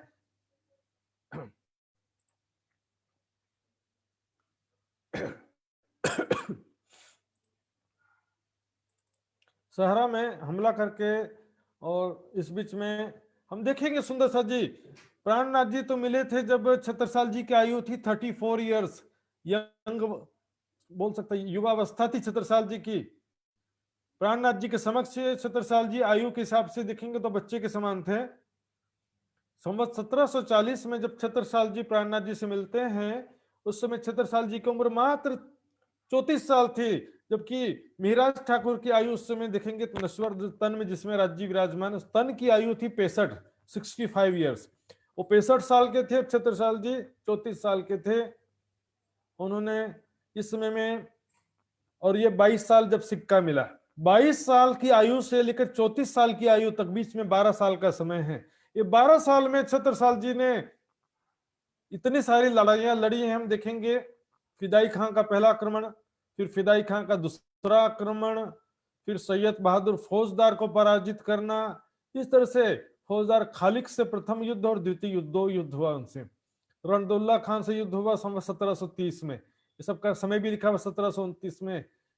1728 में, विक्रम संवत 1728 में छत्रसाल जी को प्राणनाथ जी ने जो बुध निष्कलंक का सिक्का दिया था सपने में। 1728 और 1740 के बीच में 12 साल का गैप होता है। कहा ना 12 साल से इंतजार कर रहे हैं बुध निष्कलंक का, बुध निष्कलंक स्वरूप का। देवकरण जी ने बताया प्राणनाथ जी को कि मेरे चाचा छत्रसाल जी 12 साल से आपका इंतजार कर रहे हैं, 12 साल से आपका इंतजार कर रहे हैं। तो 1728 से लेकर के 1740 तक हम देखेंगे कितनी लड़ाइयां लड़ी। 1730 में रणदुल्ला खान, फिर 1733 में दोबारा आया, फिर दोबारा भी हार के गया। फिर 1733 में सैयद मुनव्वर से युद्ध, ग्वालियर की, वहां पर उनको लूटा, किसको, मुगलों को लूटा, कोई सीधे साधे लोगों को नहीं लूटा। रणदुल्ला खान से तीसरा युद्ध हुआ, उसमें भी उनको पराजय लगा, मानते ही नहीं है। कोटरा के फौजदार सैयद लतीफ से युद्ध हुआ 1733 में, और 1737 में भी हुआ फिर से। इस प्रकार तहव्वर खान से प्रथम युद्ध 1734 में हुआ। 1734 में प्राणनाथ जी कहाँ थे, जागनी यात्रा में मेड़ता से निकले थे, यहाँ पर इनका युद्ध चालू था समझो। शहीदी चोपड़ा एक बहुत ही हृदय विदारक घटना था सुंदर साथ जी, बहुत ही संघर्ष में युद्ध था छत्रसाल जी का। ये मैं विशेष रूप से मैंने इसको लिखा है यहाँ पे, और आप सबको थोड़ा सा सुनाऊंगा पढ़ करके। एक बार एक पहाड़ी पर चढ़ करके छत्रसाल जी चारों तरफ का दृश्य निहार रहे थे, सुंदर दृश्य। तो अचानक से मुगल सेना की एक टुकड़ी गुजर रही थी, उन्होंने देख लिया। बोले छत्रसाल जी अकेले, चारों तरफ से मुगल सेना चढ़ने लगी। अब छत्रसाल के साथी नीचे ही टेंट लगा करके बैठे थे। तो छत्रसाल जी के सैनिक साथियों ने देख लिया, तो छत्रसाल जी की सेना नीचे से हमला करती है, ऊपर से छत्रसाल, और बीच में फंस गए मुगल सैनिक। नीचे से भी तीर चल रहे हैं, ऊपर से छत्रसाल जी भी तीर चला रहे हैं। छत्रसाल जी की विजय तो होती है, लेकिन इस समय बहुत सारे साथी शहीद हुए, इसलिए उनका नाम पड़ गया शहीदी चोपड़ा। एक एक घटना सुंदर साथ जी 52 युद्धों का पूरा वर्णन है। एक एक युद्ध कब हुए, किससे हुए, किस प्रकार हुए, किस प्रकार विजय प्राप्त किया, सारा वर्णन है।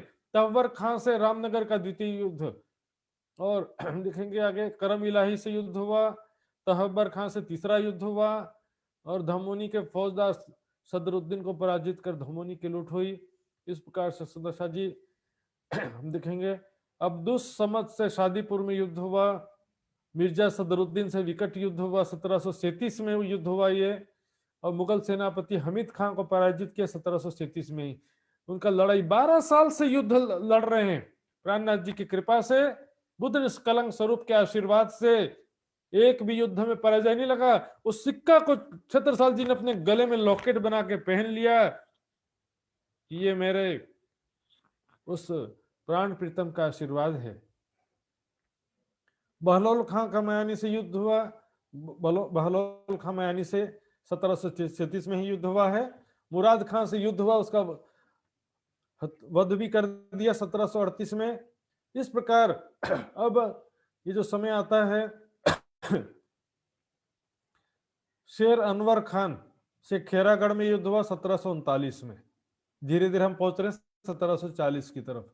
धमोनी के फौजदार इखलास खान का गढ़ा कोटा के युद्ध में भी वध हुआ 1739 में। मोहम्मद अफजल खान से, ये सारा चीज मैं पीडीएफ में व्हाट्सएप ग्रुप में रखूंगा सुंदर साथ जी, तो जितना लिख सकते हैं ठीक है, कुछ ज्यादा चिंता की बात नहीं है। अब यहाँ पे 1739 तक ये मोहम्मद अफजल खान से युद्ध हुआ, ये सारे युद्ध का वर्णन आता है। तो यही बात जो है, अब वापस आते हैं। देवकरण जी ने बताया प्राणनाथ जी को कि महाराजा छत्रसाल 12 साल से आपका इंतजार कर रहे हैं, अब कृपया आदेश दीजिए मैं जाकर के उनको आपकी शुभ सूचना देता हूं। तब प्राणनाथ जी कहते हैं अभी छत्रसाल से मिले भी नहीं है, क्या कहते हैं, हमने बहुत सारे राजा देखे हैं, अनेकों राजाओं को से मिला, उनको आचरण, उसका आचार व्यवहार सब देखा मैंने, पर कहो न देखा अंकुर, किसी के अंदर भी परम धाम का अंकुर नहीं देखा। परम धाम के ब्रह्म सृष्टि का लक्षण नहीं देखा मैंने किसी के भी अंदर। शकुंडल इन्हें पर की, छत्रसाल जी के अंदर शकुंडल की आत्मा है परम धाम का, ये मैंने परख लिया है। तो इनसो हस्ती मजकूर, अब इनसे वार्तालाप होगा, ज्ञान का वार्तालाप होगा, और ये जो है निजानंद संप्रदाय के रक्षक संरक्षक बनेंगे। निजानंद संप्रदाय का सारा जागनी का बागडोर इनके हाथ में सौंपते हैं आगे किस प्रकार। तो इस प्रकार यहाँ पर यह घटना होता सुंदर साथ जी। और समय के साथ हम आगे बीच में 1740 से लेकर 51 के बीच में क्या क्या जो ऐतिहासिक घटनाएं हुई वो भी देखेंगे। और उसके बाद फिर 1751 से लेकर के 1788 तक, छत्रसाल जी जब तक थे तब तक का भी हम इतिहास देखेंगे।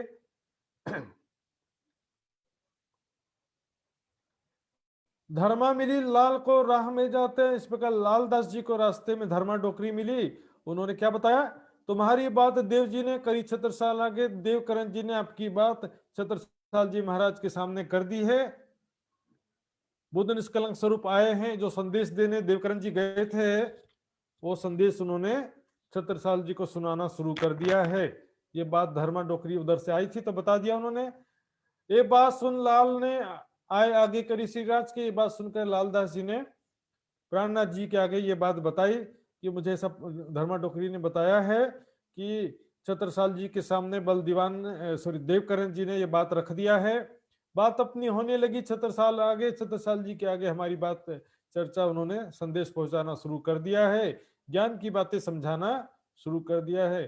तब प्राणनाथ जी सोचते हैं देवकरण जी तभी नए नए सुंदर साथ थे, बहुत ज्यादा उनको ज्ञान भी नहीं था, समझाने में कहीं उनकी कोई कमी ना रह जाए, तो पीछे से तब देव जी पास पठाए संत दास धर्मदास। तब देवकरण जी के पास पहले संत दास नाम और धर्मदास नाम के दो सुंदर साथ को भिजवाया सहायता करने के लिए, ज्ञान समझाने के लिए, छत्रसाल जी को विश्वास दिलाने के लिए।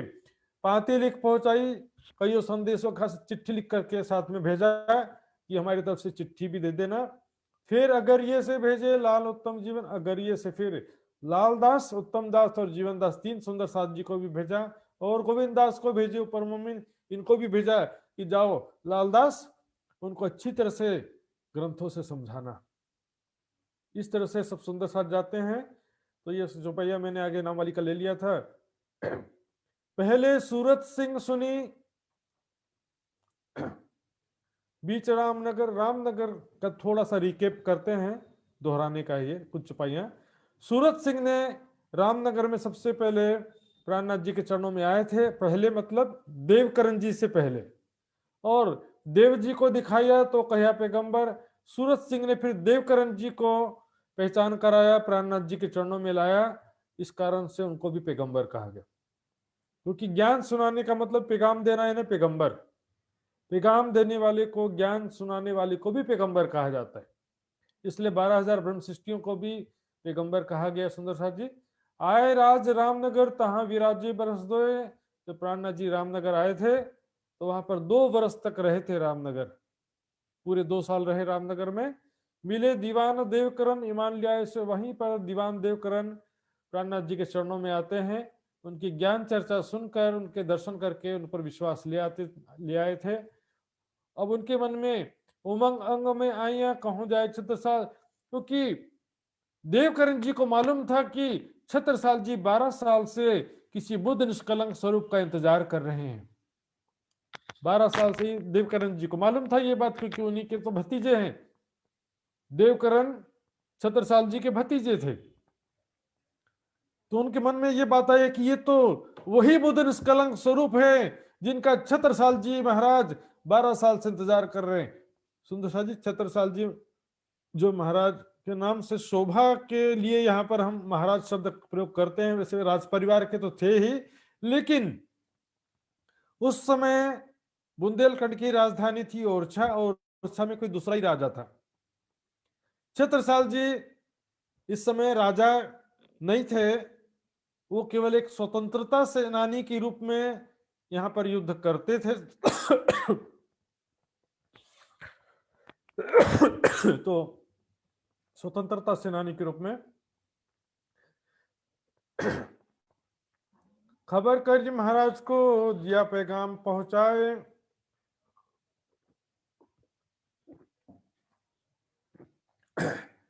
तो वो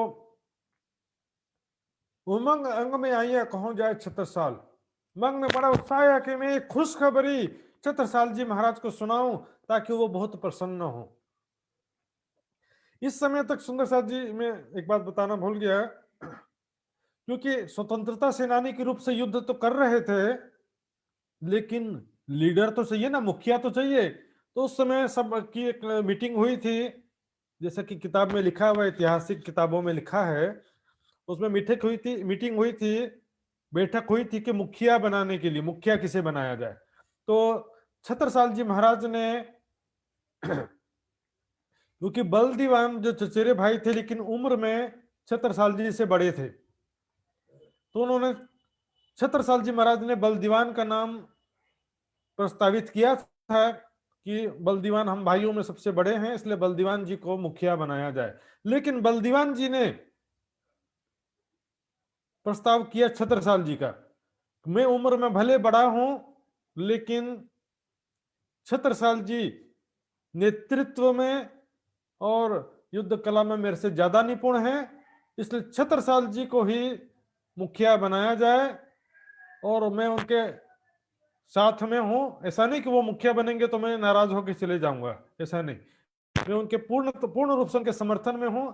हर प्रकार से मैं उन्हें अपना सहयोग प्रदान करूंगा। इस कारण छत्रसाल जी को मुखिया बनाया गया था। अब इस वास्ते रामनगर से चल के मऊ आए देवकरण जी। रामनगर से चल के मऊ साहनिया पहुंच गए। मऊ साहनिया जो है उस समय में, क्योंकि वो पूरा पहाड़ी और जंगली क्षेत्र है मऊ साहनिया, तो उसको छत्रसाल जी महाराज ने उसको अपना युद्ध का केंद्र बनाया था। वहां से जैसे लुटेरे क्या करते, पहाड़ी क्षेत्रों में, जंगल क्षेत्रों में, चंबल की घाटियों में छिप जाते अंदर, पुलिस भी नहीं खोज पाती उनको। उसी तरह से इनका एक छिप करके ठिकाना था इनका। यहां से वो अचानक से निकलते थे, मुगलों के ऊपर हमला कर देते थे, वापस जाकर के पहाड़ियों में छिप जाते थे। अब 5 घुड़सवार और 25 सैनिक से जो इनका युद्ध नीति था, वो छापामार युद्ध नीति था सुंदर साथ जी। आमने सामने की लड़ाई लड़ने के लिए इनके पास शुरुआत में इतना न सेना थी न संसाधन थे। शिवाजी महाराज ने भी इनको छापामार नीति का ही जो है समझाया था कि देखो, अचानक से हमला करना, छिप जाना, यही हमारे सैनिक कम है तो हमको इसी नीति पे चलना पड़ेगा। हम हिंदू हैं, पीछे से हमला नहीं करते, ये नीति नहीं चलेगा कहा।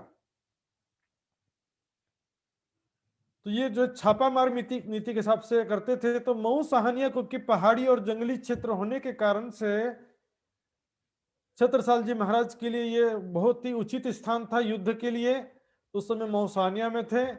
पन्ना में भी उनका स्थान था, लेकिन उनका जो मेन जो सैन्य छावनी था वो मऊ साहनिया में था। खबर करी महाराज को, दिया पैगाम पहुंचाए, तो देवकरण जी महाराजा छत्रसाल जी को यहाँ पर संदेश पहुंचाते हैं। मैंने बताया सम्मान के लिए यहाँ पर महाराजा कहा जा रहा है, और राज परिवार के होने के कारण से भी महाराज कहा जा रहा है। लेकिन यहाँ पर जो ओरछा राज्य था उस समय, और छत्रसाल जी न राजा थे, न राजा के पुत्र थे, न इनका कोई राज्य था। लेकिन आगे चल के अब कैसे राजा बनते हैं वो आज के प्रसंग में हम सुनेंगे आगे चल करके। देवकरण जी ने उनको बताया, नौरंग अकस राखत है लड़ाई इस्लाम। बताते औरंगजेब इनसे ईर्ष्या द्वेष रखते हैं, और जहां भी वो जाते हैं तो पीछे सैनिकों को भेज देते हैं। सुंदर साथ जी, अकस का मतलब होता है ईर्ष्या। कोई बोलेगा कि ज्ञान चर्चा सुनने के लिए प्राणनाथ जी को पकड़ करके बुलाना चाहते थे, ऐसा भी कोई बोलते हैं। औरंगजेब क्या प्राणनाथ जी को पकड़ कर उनकी ज्ञान चर्चा सुनना चाहता था।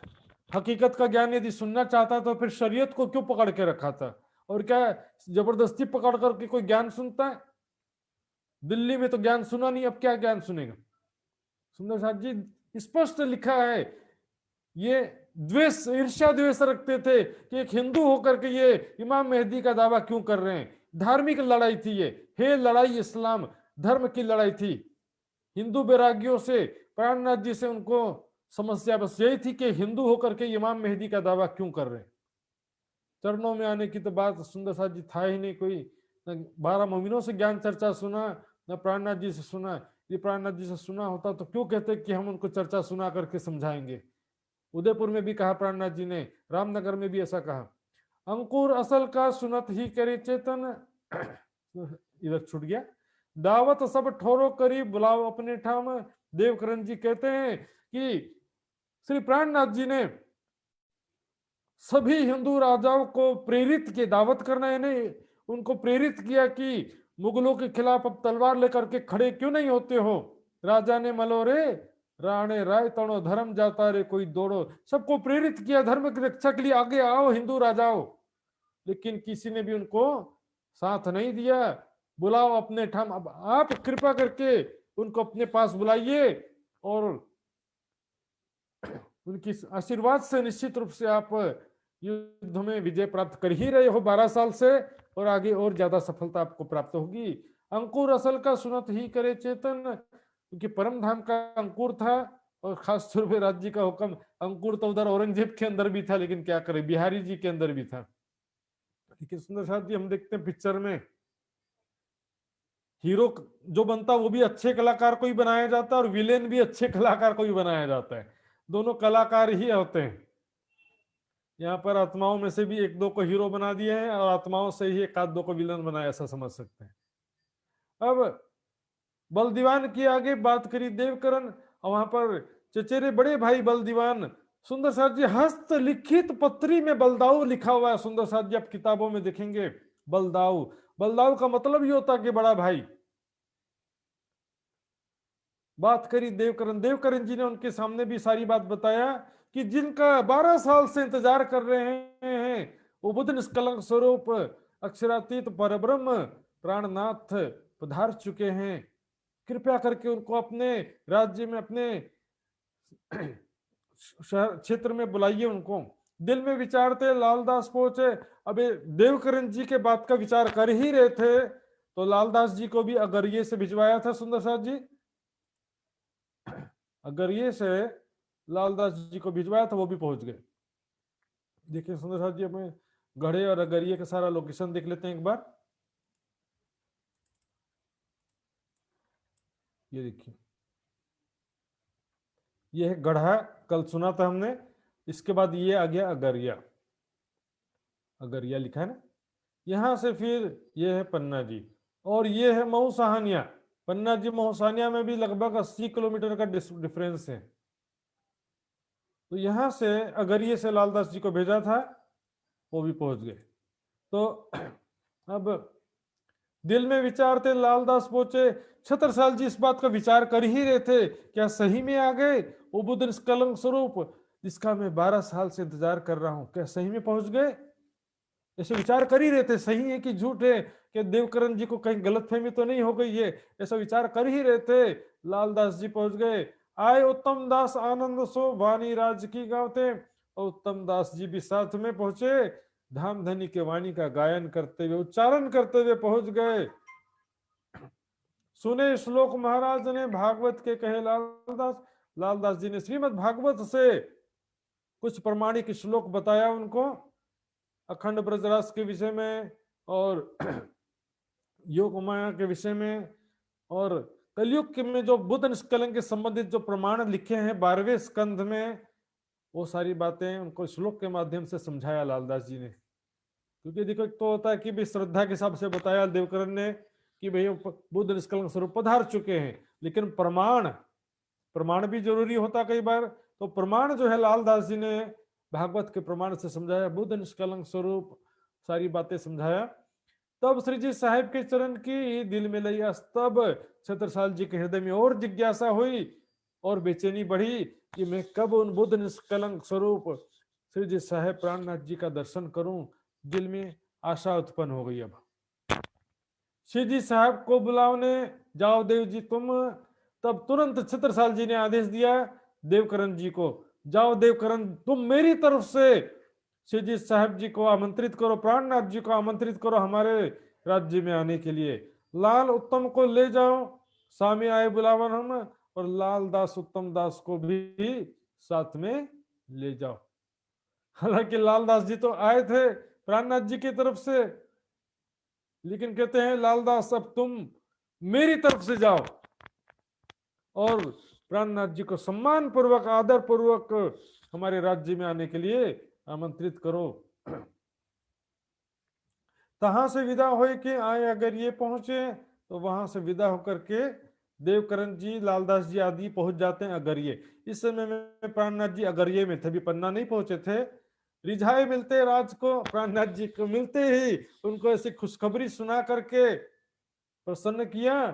सेवा करी समेत कबीले। अब देवकरण जी ने अपने परिवार समेत उनकी सेवा किया। बोले पन्ना जी तो आएंगे, लेकिन यहाँ पर भी अगरिये में थे, वहां पर भी उन्होंने सेवा का लाभ लिया। चले अगरिये से परने पहुंचे आए, बोलो श्री प्राणनाथ प्यारे की जय। सुंदर साथ जी अगरिये से चल करके पन्ना पहुंच गए। वो पन्ना की धरती प्राणनाथ जी के चरण कमलों से पवित्र हो गई। इसके विषय में एक कथानक आता है। जब वहां पर कुछ भी नहीं था, जंगल थे, झाड़ियां थे, कांटे थे और कुछ नहीं था वहां पे, न किसी योगी ने तपस्या किया था, न साधना किया था। एक बार शंकर जी और पार्वती जी आकाश मार्ग से भ्रमण कर रहे थे।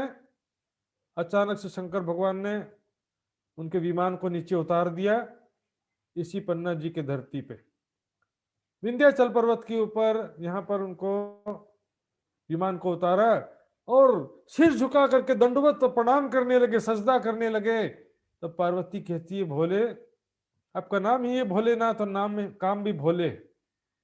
न यहाँ पर कोई ऋषि मुनि का आश्रम है, ना कोई मंदिर है, ना यहाँ पर किसी ने साधना किया, ना तपस्या किया।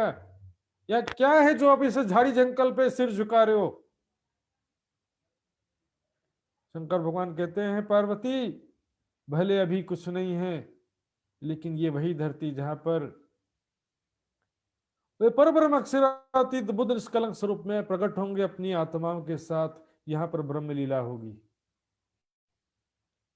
शिव शंकर कह गए उमा से, ऐसा कलयुग आएगा, विंध्याचल पर्वत के ऊपर सुंदर धाम सुहाएगा। सुंदर जी बहुत ही अच्छा भजन है। इसके श्लोक आता है पुराण संहिता में।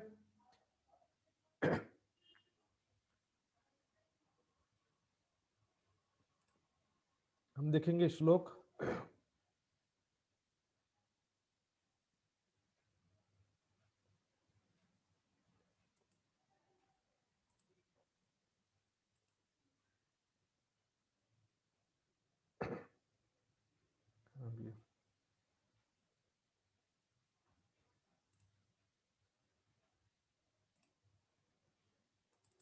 ये देखिए सुंदर जी,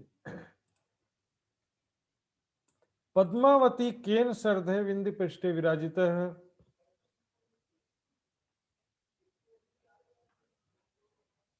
पद्मावती, पद्मा नाम है लक्ष्मी का। पद्मा नाम किसका है सुंदर जी? लक्ष्मी देवी का नाम है। लेकिन यहाँ पर किलकिला नदी के रूप में लक्ष्मी जी आई थी, वो मैं बाद में समझाऊंगा, अभी थोड़ा बस जस्ट 5 मिनट बाद में। वहां पर किलकिला नदी और केन सर्दे, केन नदी भी है वहां पे। उसके नजदीक विंध्याचल पर्वत के ऊपर इंद्रावती नाम सा देवी भविष्यंती कलयुग, इंद्रावती नाम की आत्मा के ऊपर परब्रह्म की शक्ति प्रकट होगी, कलयुग में लिखा हुआ था जी। तो यहाँ पर शंकर भगवान ने जैसा कहा था, राज जी ने पहले से जो दिल में ले रखा था, डेरा किया अमराई में, ठोर झंडे की चित लाए।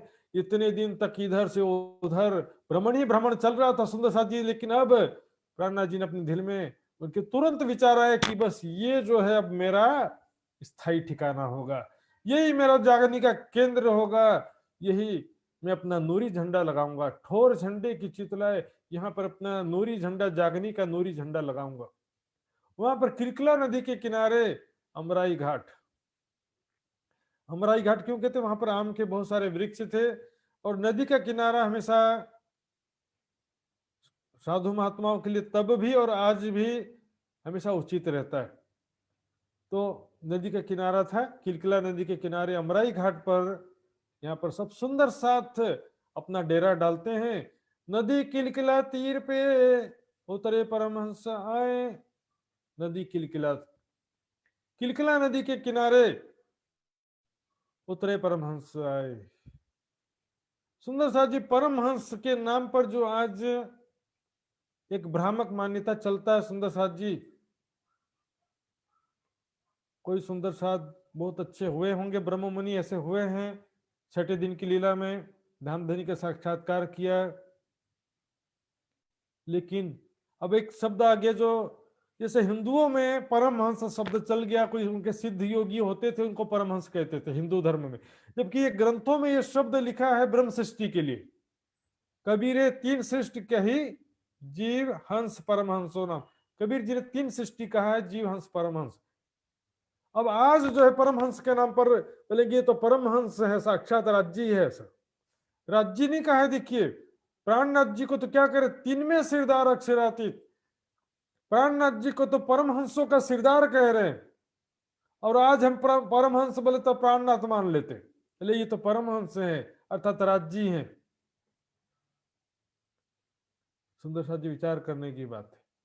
परमहंस ब्रह्म मुनि एक शब्द है, ठीक है, राज्य का दर्शन करके साक्षात्कार के कुछ शक्तियां प्राप्त कर लिया है, तो उसको ज्यादा से ज्यादा हम ऐसा कह सकते हैं कि सिद्ध योगी दुनिया की भाषा में, या तो सच्चा ब्रह्म मुनि कह सकते कि ये सच्ची आत्म है परम धाम की, ऐसा कह सकते। ब्रह्म मुनि जैसे एक शब्द है, उसी प्रकार परमहंस भी एक शब्द है। वो आत्मा जागृत हुई है कि नहीं हुई है, नहीं जागृत हुई है तब भी ब्रह्म मुनि है, वो ब्रह्मात्मा है। जागृत हुई है तब भी ब्रह्मात्मा है, जागृत होने के बाद ही ब्रह्मात्मा नहीं कहते हम। परम धाम की आत्मा तो कहीं भी हो सकती है, ब्रह्म मुनि ब्रह्मात्मा। उसी प्रकार परमहंस भी एक शब्द है। यहाँ पर 5000 सुंदर साथ आए हैं कि 5000 सारे राज्य की अवस्था को प्राप्त कर लिए। सारे क्या राज्य मार्फत की अवस्था के नाम पर सब ठगी का बाजार है सुंदर साथ जी, उनका नाम लेकर के आज जो ठगा जाता है। छठे दिन की लीला में जो भी सुंदर साथ जी परमहंस कहलाते हैं, मैं किसी की मना नहीं कर रहा हूं, बहुत अच्छे पहुंचे हुए सुंदर साथ हैं, ब्रह्म मुनि हैं। लेकिन छठे दिन की लीला में कोई राज्य पूर्णातिपूर्ण नहीं है। ज्ञान के दृष्टि से भी कोई पूर्णातिपूर्ण नहीं देखा मैंने आज तक। और प्राणनाथ जी ने भी अपनी गादी पर अपनी वाणी को पधराया पन्ना जी में। किसी को नहीं कहा कि मेरे जाने के बाद छत्रसाल प्राणनाथ है, या लालदास प्राणनाथ है, या केशवदास, मुकुंदास, भीमदास, भैया सीताराम, किसी को भी प्राणनाथ नहीं कहा गया। प्राणनाथ जी ने कह दिया मेरे ये वाणी ब्रह्म वाणी मेरा स्वरूप है, इसको ही मेरी गादी पर पधराना। किसी को भी छत्रसाल जी को सेवा सौंपा था सुंदर साथ की। श्री महाराजा जी से कहिया एक देखत हो तुम 30 वास्ते सेवा साथ की सौंप चलत है। हम सुंदर साथ की सेवा की जिम्मेदारी सौंपा था। ज्ञान का भी सारा जिम्मेदारी छत्रसाल जी को नहीं था, बल्कि ज्ञान का जो शोभा था, ज्ञान का जो सारा देखेंगे हम तो ज्ञान की शोभा सबसे ज्यादा लालदास जी को प्राप्त थी। ज्ञान के क्षेत्र में लालदास जी नंबर 1 थे, सेवा के क्षेत्र में छत्रसाल जी नंबर 1 थे। परमहंस शब्द सुंदर साथ जी एक ठगी का बाजार के सिवा मुझे तो कुछ नहीं लगता। किसी को बुरा लगे तो लगे। परमहंस एक सुंदर साथ ब्रह्म मुनि का शब्द है। क्या 5000 यहाँ पर सुंदर साथ आए। यहाँ पर अभी परिक्रमा ग्रंथ अवतरित नहीं हुआ है, सागर श्रृंगार ग्रंथ अवतरित नहीं हुआ है, सारे परमहंस बन गए। आज की परिभाषा के अनुसार कह रहा हूं। आज की परिभाषा में परमहंस कहते हैं कि राज्य के में साक्षात्कार कर लिया, राज्य के सिवा कुछ नहीं बचा, उसके मार्फत अवस्था को प्राप्त कर लिया। ये जो आज की परिभाषा में वो बोल रहा हूं, यदि ऐसी परिभाषा यहां लगाए तो कभी भी इसमें फिट ही नहीं होता। ये परिभाषा 5000 सुंदर साथ है, उसमें भी 500 ब्रह्म सृष्टि है, मात्र 1500 ईश्वरी सृष्टि है, 3000 जीव सृष्टि है। तो क्या सारे परमहंस कैसे हो गए फिर? आज की परिभाषा के अनुसार नहीं, लेकिन सुंदर साथ की परिभाषा के अनुसार सारे परमहंस हैं। ये सारे परमहंस शब्द ब्रह्म सृष्टि के लिए, ब्रह्म मुनियों के लिए प्रयोग किया गया है। 3 सृष्टि, जीव, हंस, परमहंस। जैसे ब्रह्म मुनि भी तारतम्य लिया है कि नहीं लिया, जागृत हुआ है नहीं हुआ है, जैसे भी स्थिति सुंदर साथ ब्रह्मात्मा शब्द सबके लिए प्रयोग करते हैं। उसी प्रकार परमहंस शब्द भी वाणी में, वितक में, बड़ी वृत्त में सुंदर साथ के लिए प्रयोग किया गया। किसी विशेष अवस्था प्राप्त सुंदर साथ के लिए परमहंस शब्द नहीं प्रयोग किया गया। ये दूसरे जो हिंदुओं का देखा देखिए लगा दिया यहाँ पे। और फिर क्या बोलेंगे, हमारे गुरु तो परमहंस थे, हमारे गुरु ने ऐसा कहा है। हम तो अपने गुरु की बात को बस मानते हैं और किसी की बात को नहीं मानते। ये सारी भ्रांतियों के कारण इतना कटु वचन मुझे कहना पड़ता है सुंदर साथ जी। वाणी से को कोई लेना देना नहीं है, वितक से कोई लेना देना नहीं है। हमारे गुरु परमहंस थे, उसने ऐसा कहा है। वाणी से बढ़कर के हो गए।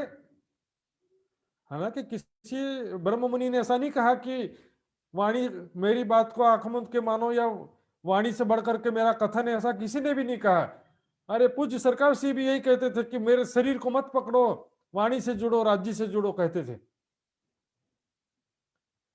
सुंदर साथ जी फिर भी क्या करें, श्रद्धा आस्था के नाम पर अंधश्रद्धा का बाजार लग जाता है।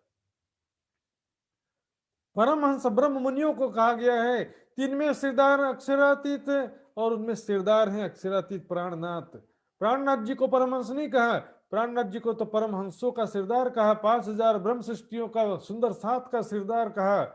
देख अपना ठोर सुख पाए, अपना ठिकाना देख करके बहुत प्रसन्न होते हैं। ये मेरा स्थान जिसका मैं इंतजार कर रहा था, आज वो मिल गया। सुंदर साथ जी बहुत प्रसन्न होते हैं। यहाँ मेरा नूरी झंडा लगेगा, यहाँ मेरा राजधानी बनेगा, ज्ञान की राजधानी, जागनी केंद्र बनेगा। बहुत प्रसन्न होते हैं वहां पे। डेरा करत पन्ना के, और वहां पर के सुंदर साथ आज भी है पुराना पन्ना बोलते हैं। वहां के जो स्थानीय आदिवासी लोग थे, वहां के जो आदिवासी क्यों कहते हैं, इस पर मैंने विचार किया। सुंदर साथ जी जरा विचार करेंगे, आदिवासी का मतलब क्या होता है? जो आदि काल से रहते हैं। तो आदि काल में तो फिर सारे ही आदिवासी थे, तो फिर ये डिफरेंस कहां से आया कि ये आदिवासी है और ये ऊंची जाति के? ये डिफरेंस कहां से आया? डिफरेंस आया, वो अशिक्षित रह गए, ग्रामीण जंगल में और गांव में रहने की वजह से वो जो आधुनिक जो है भौतिकवाद से, आधुनिक शिक्षा से दूर रहने के कारण वो आदिवासी और पिछड़े रह गए। शिक्षित होने के बाद में वो भी हमारे जैसे समझदार हो जाएंगे, होते जा रहे हैं। आदिवासी एक्चुअल में आदम की औलाद सारी संसार कहते हैं ना, तो शुरुआत में सारे ही आदिवासी है, कोई बाद में थोड़ी नहीं आया है ना। सारी तो उन्हीं के वंशज है, हम सब कहां से आए? कोई थोड़ी अलग से, आदि एक आदम ही था शुरुआत में, या आदि नारायण के संकल्प से ही सारी सृष्टि उत्पन्न हुई है। तो मेरी दृष्टि में सब समान है, लेकिन शिक्षा की दृष्टि से और भौतिकवाद की दृष्टि से और भौतिक सुख समृद्धि की दृष्टि से वो पिछड़े रह गए। बस इतना मैं कह सकता हूं।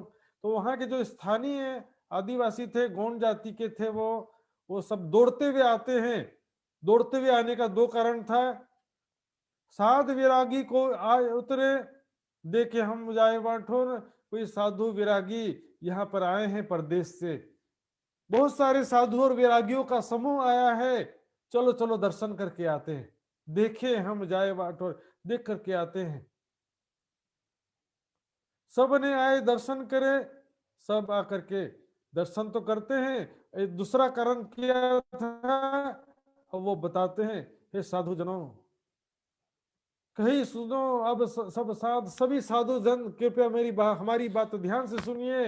या नदी को जल न पीजियो, इस नदी का पानी ना पीना। इसलिए दौड़ते हुए आए, कहीं कोई पानी ना पी ले, क्योंकि या के पिए जाए प्राण व्याध। इसको पीने के बाद इतना जहरीला पानी है, इंसान तो किया, जानवर भी तड़प तड़प के मर जाते हैं,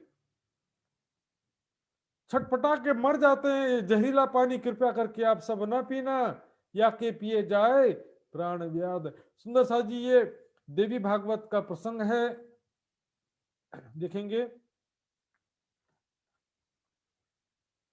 किलकला नदी के विषय में जो मान्यता है, देवी भागवत में लिखा है, वहां पर लक्ष्मी, सरस्वती और गंगा तीनों देवियों में आपस में विवाद हो गया, और तीनों ने एक दूसरे को श्राप दे दिया। जा तू मृत्यु लोक में जाएगी, कहता है तू भी मृत्यु लोक जाएगी, जा जा तू भी जा। तीनों ने एक दूसरे को श्राप दे दिया, तीनों को तीनों। यहाँ पर आप देखेंगे, गंगा जी तो आई हरिद्वार में, और यहाँ पर लक्ष्मी जी पहुंची किलकिला नदी के रूप में। किलकिला नदी के रूप में लक्ष्मी जी पहुंचे। सुंदर साथ जी आज भी देखिएगा, पन्ना जी में किलकिला नदी के जस्ट पीछे लक्ष्मी जी का मंदिर है, पद्मावती मंदिर। पद्मावती जो नाम है लक्ष्मी जी के ऊपर से पड़ा है, प्राणनाथ जी के ऊपर से नहीं पड़ा है। लेकिन ऐसी मान्यता है सुंदर साथ जी, आज भी प्रत्येक दिन रात्रि में लक्ष्मी जी बायजूराज जी का दर्शन करने के लिए आती है, रथ पे सवार होकर के, ऐसी मान्यता है। तो ये किलकिला नदी से कैसे लक्ष्मी जी का उद्धार हुआ, वहां पर विष्णु भगवान ने पहले ही बता दिया था कि तुम्हारा उद्धार होगा जब बुद्ध निष्कलंक स्वरूप में अक्षरातीत परब्रह्म प्रकट होंगे, उनके चरण कमल से तुम्हारा कल्याण हो जाएगा। ये तो विष का तो बहाना था, विष के रूप में एक बहाना था। लक्ष्मी जी की इच्छा थी इसी बहाने नदी को पवित्र करने के लिए अपने चरणामृत यहाँ पर डालेंगे तो मेरा भी कल्याण हो जाएगा। तब सब साथ ने मिलके धोयो चरण अंगूठा राज, सब सुंदर साथ में मिलकर के श्री प्राणनाथ जी के चरण के अंगूठा को धो करके नदी में डाल दिया। डारियो चरणामृत नदी में, पीछे नहायो सकल समाज। अब वो जैसे ही डाला, तुरंत सुंदर साथ जी लोग ऐसी ऐसी बातें करते, बोले वो तो भौतिक रूप से अशुद्धि के कारण जहरीली हो गई थी, अशुद्धियों की वजह से और रासायनिक पदार्थों की वजह से वो इसमयी हो गई थी। सुंदर साथ जी, चरणामृत डालने से पॉइजन और अशुद्धि कैसे दूर होगी? ये तो प्राणनाथ जी का आशीर्वाद है, कोई केमिकल डाल करके शुद्धिकरण नहीं किया है। प्राणनाथ जी के चरणों का प्रताप है सुंदर साथ जी। प्राणनाथ जी के चरणों की कृपा से पानी तुरंत विषमुक्त हो गई। अब सुंदर साथ पीछे नहायो सकल समाज, सुंदर साथ ऐसा नहीं पहले तू पी कर देख फिर उसके बाद मैं देखूंगा, ऐसा डर के मारे नहीं। सुंदर साथ पूर्ण विश्वास था, ईमान था, पहले तू पी फिर जिंदा बचेगा तो मैं पीऊंगा, ऐसा नहीं। सब सुंदर साथ पानी भी पीते हैं और उसमें डुबकी मार के, छलांग मार के जी भर के नहाते भी हैं। उनको देख करके स्थानीय गोंड जाति के लोग थे, पीछे नहायो सकल समाज, जो स्थानीय आदिवासी थे गोंड जाति के, वो भी इतने प्रसन्न हो जाते कि प्राणनाथ जी के आशीर्वाद से हमारा भी समस्या दूर हो गया पानी का। किलकिला नदी, विष की नदियां अमृत कीन हो, सुख सबन पहुंचाए। गुम्मट बंगला बन्यो है धनी जी को, हिरन तखत धरा। वहां के विषय में ये सेवा पूजा में आता सुंदर साथ जी। तो यहाँ पर मैंने दो भजन बताया, कोई सुंदर साथ जी गायन करेंगे तो बहुत अच्छा लगेगा। एक शिव शंकर कह गए उमा से वाला भजन, और दूसरा ये सेवा पूजा में जो आता है, प्राणनाथ मन भाई आली मोहे। ये सुंदर साथ जी जो भी आज और कल में अवसर मिलेगा गाने का प्रयास करेंगे। तो इस प्रकार सुंदर साथ जी विश्व की नदियां अमृत किया। इसका तुलना ब्रज लीला के एक प्रसंग से भी किया जाता है। ब्रज लीला में कालिया नाग, कुछ सुंदर साथ को ध्यान होगा, कालिया नाग का प्रसंग याद है। ब्रज मंडल में जो जमुना नदी थी वो भी एक बार जहरीली हो गई थी कालिया नाग की वजह से। कालिया नाग के जहर से, उसमें कालिया नाग आकर रहने लगा था, उसके जहर से पूरी नदी भी जहरीली हो गई थी, तो उसका भी दमन किया था। वही परब्रह्म क्षयाति जो कृष्ण के तन में आए थे उस समय, तो उससे भी कई लोग कंपैरिजन करते हैं यहाँ पर। इस प्रकार पन्ना जी की पवित्र धरती में प्राणनाथ मन भाए, आली मोहे प्राणनाथ मन भाए। विष की नदियां अमृत किन्हो, सुख सबन पहुंचाए। ऐसे पवित्र पन्ना जी की भूमि को पवित्र किया प्राणनाथ जी ने। और वो प्रसंग हम आके विस्तार से कल सुनेंगे। आगे का प्रसंग किस प्रकार छत्रसाल जी और प्राणनाथ जी का मिलन होता है और कैसी शुभ घड़ी थी, किस प्रकार से आगे प्राणनाथ जी की कृपा से और छत्रसाल जी ने आगे किस प्रकार मुगल सेनाओं से संघर्ष भी किया, वो सारा प्रसंग कल और परसों में हम सुनेंगे। तो आइए सुंदर साथ जी चौपाई दोहराते हैं। बोलो श्री प्राणनाथ प्यारे की जय। तब सब साथ ने मिलके, तब सब साथ ने मिलके, धोयो चरण अंगूठा राज, धोयो चरण अंगूठा राज। डारियो चरणामृत नदी में, डारियो चरणामृत नदी में, पीछे नहायो सकल समाज, पीछे नहायो सकल समाज। पीछे नहायो सकल समाज। बोलो श्री प्राणनाथ, प्राणनाथ प्यारे की जय। सुंदर साथ जी, इस प्रकार आज हमने छत्रसाल जी का वो हिस्सा देखा जो मूल वितक में भी नहीं है, और ज्यादातर सुंदर साथ इससे अनभिज्ञ थे। 1706 विक्रम संवत 1706 में छत्रसाल जी का जन्म हुआ था, और उसके पश्चात किस प्रकार 12 साल की आयु में माता पिता का छत्र छाया उनके ऊपर से उठ गया, और 12 साल उसके बाद और संघर्ष में 1728 में 22 साल की आयु में श्री प्राणनाथ जी बुद्ध निष्कलंक स्वरूप ने उनको स्वप्न में दर्शन देकर अपनी छाप का सिक्का दिया था। और उसके बाद 12 साल से उन्होंने कम से कम 40 लड़ाइयां लड़ी और उसमें हर एक में युद्ध में विजय प्राप्त किया। प्राणनाथ जी का आशीर्वाद पल पल साथ में था। भले मिलन नहीं हुआ था, लेकिन उन्होंने कहा था मैं पल पल तुम्हारे साथ में हूँ, और अपने छाप का सिक्का भी दिया था। उसके बाद हमने देखा पन्ना जी का महिमा भी हमने देखा। वहां पर अपना ठोर झंडे की चितलियाएं और विष की नदियां अमृत किन्हों का प्रसंग भी हमने सुना। तो सुंदर साथ जी इस विषय में जो भी सुंदर साथ की जिज्ञासा है वो यहाँ पर फिलहाल हाथ खड़ा कर सकते हैं, भी प्रश्न पूछ सकते हैं, और इसके बाद आगे जो है कार्यक्रम को आगे बढ़ाया जाएगा।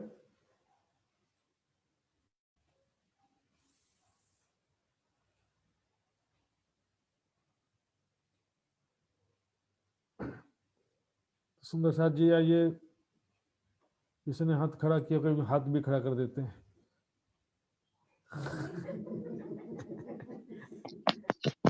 हाँ जी, अध्यक्ष महोदय जी ने। महाराज जी प्रणाम जी। प्रणाम जी। हाँ जी बोलिए कुछ। जब महाराज छत्रसाल जी को संमत विक्रम संमत 1728 में वो सिक्का मिला है, उस समय प्राणनाथ जी तो मेड़ता में है, मेड़ता का प्रसंग। ना ना, उससे भी पहले 1728 में तो सूरत भी नहीं पहुंचे थे। सूरत में तो सूरत भी नहीं पहुंचे 1729 थे। पहुंचे। उसे तो भी तो सब नजर में तो है ना, राज्य में राज की धामधनी की नजर में है सारा प्रसंग। जो है 1706 से देखेंगे तो छत्रसाल जी का जन्म हुआ, उस समय तो देवचंद जी भी थे। 1712 में श्री देवचंद जी का धाम गमन हुआ, तो वो प्रसंग जैसे समानांतर चल रहा है। लेकिन भैया आत्मा जहां पर भी है, राज्य की कृपा तो बचपन से ही रहता है, और जिस आत्मा से कोई विशेष कार्य करवाना है उसके साथ तो विशेष रूप से राज्य की शक्ति कार्य कर रही होती है। नहीं, मैं ये समझना मतलब नहीं आया कि उस समय कुछ घटना हुआ था कि मतलब दिल में प्राणनाथ जी को कुछ उस समय हुआ था और उस सपने में सिक्का 17 जी को प्रदान किए थे, ऐसा प्रसंग है कि कहीं? ना, ऐसा कोई प्रसंग मेरी जानकारी में नहीं है। तो ठीक मैंने है। भले आपने सुना हो तो आप बता दीजिए, ज्ञान होगा। नहीं, ऐसा तो नहीं है, मतलब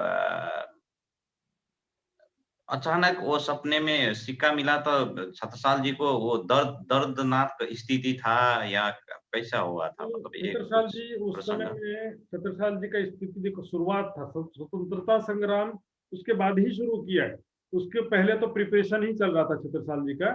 22 साल की आयु में तो सबको संगठन कर रहे थे। बहुत प्रयास करने के बाद भी सिर्फ 5 घुड़सवार और 25 सैनिक हुए उनके।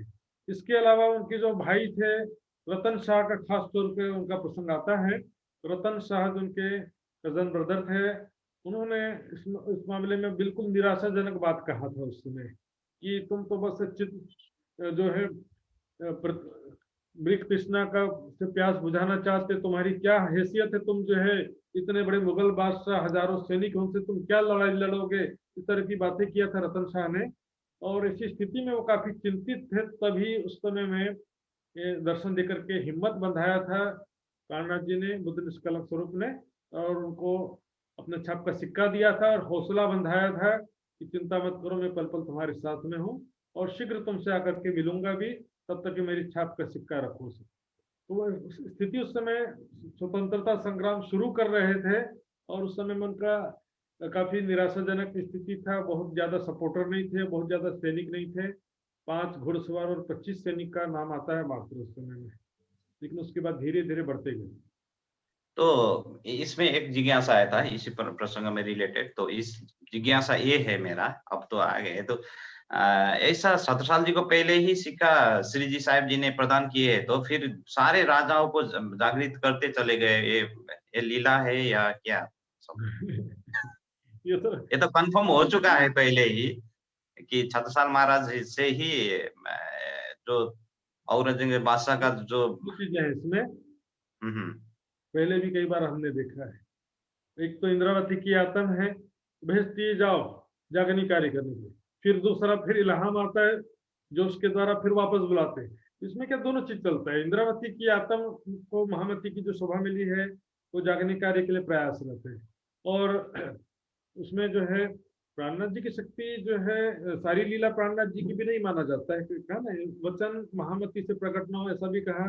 फिर कहा साहेब के हुक्म ये वाणी गावत है महामती, ऐसा भी कहा। तो उसमें क्या होता है कि जो एक आत्मा का उसके जीव का प्रयास भी चल रहा है साथ में। राज्य को तो सब मालूम है कि क्या लीला आगे होनी है, सब मालूम है, लेकिन वो जो आत्म है और जो जीव है वो अपने स्तर पर प्रयास करते जा रहा है। तो दोनों का मिक्सिंग मिश्रित लीला है। जीव की भी लीला साथ में चल रही है, राज्य की भी लीला साथ में चल रही है। तो दोनों प्रकार की लीला है। ठीक है महाराज जी। सुंदर साथ जी, व्हाट्सएप नंबर मैंने कल बताया था, फिर से मैं लिख देता हूँ। जो भी सुंदर साथ और जो फेसबुक में भी जो लाइव दिख रहे हैं तो वो भी व्हाट्सएप ग्रुप के द्वारा मैसेज कर सकते हैं। और कोई भी जिज्ञासा हो personal WhatsApp message, WhatsApp group और फोन के द्वारा भी पूछ सकते हैं। भाई सुंदर साथ जी, मैं निजानंद युवा परिषद के आदरणीय अध्यक्ष श्री लक्ष्मण निपानी जी से निवेदन करूंगा, आगे कार्यक्रम का रूपरेखा संचालन करेंगे। सभी सुंदर साथ जी के चरणों में कोटान कोट प्रणाम जी। प्रणाम जी। बोलो श्री प्राणनाथ प्यारे की जय, सतगुरु महाराज की जय।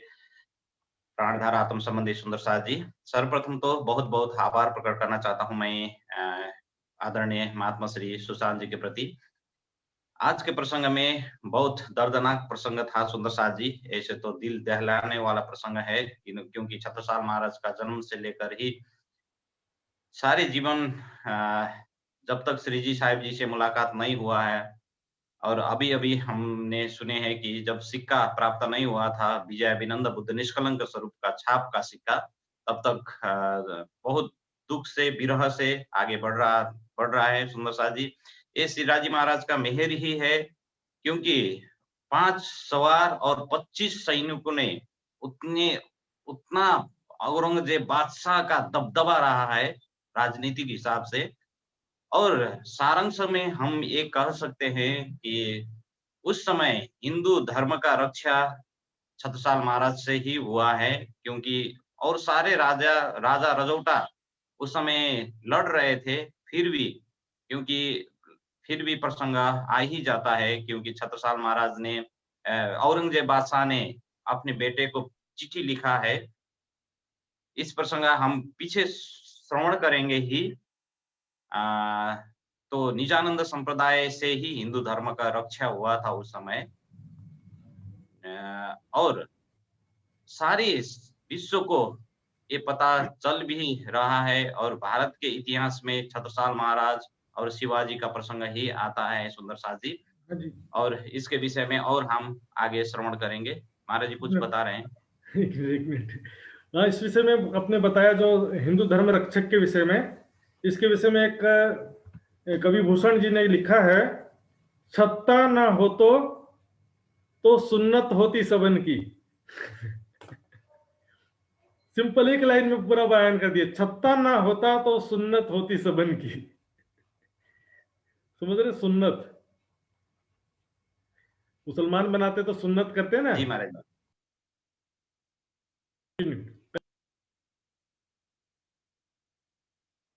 तो इस विषय में और हम श्रवण करेंगे ही आगे के प्रसंग में, क्योंकि अब छत्रसाल महाराज का प्रसंग शुरू हुआ है सुंदर साथ जी, और बीतक का उत्तरार्ध भी हो रहा है, क्योंकि अब से पन्ना जी के प्रसंग तक, उससे पीछे का प्रसंग तक भी छत्रसाल महाराज का प्रसंग आता है सुंदर साथ जी।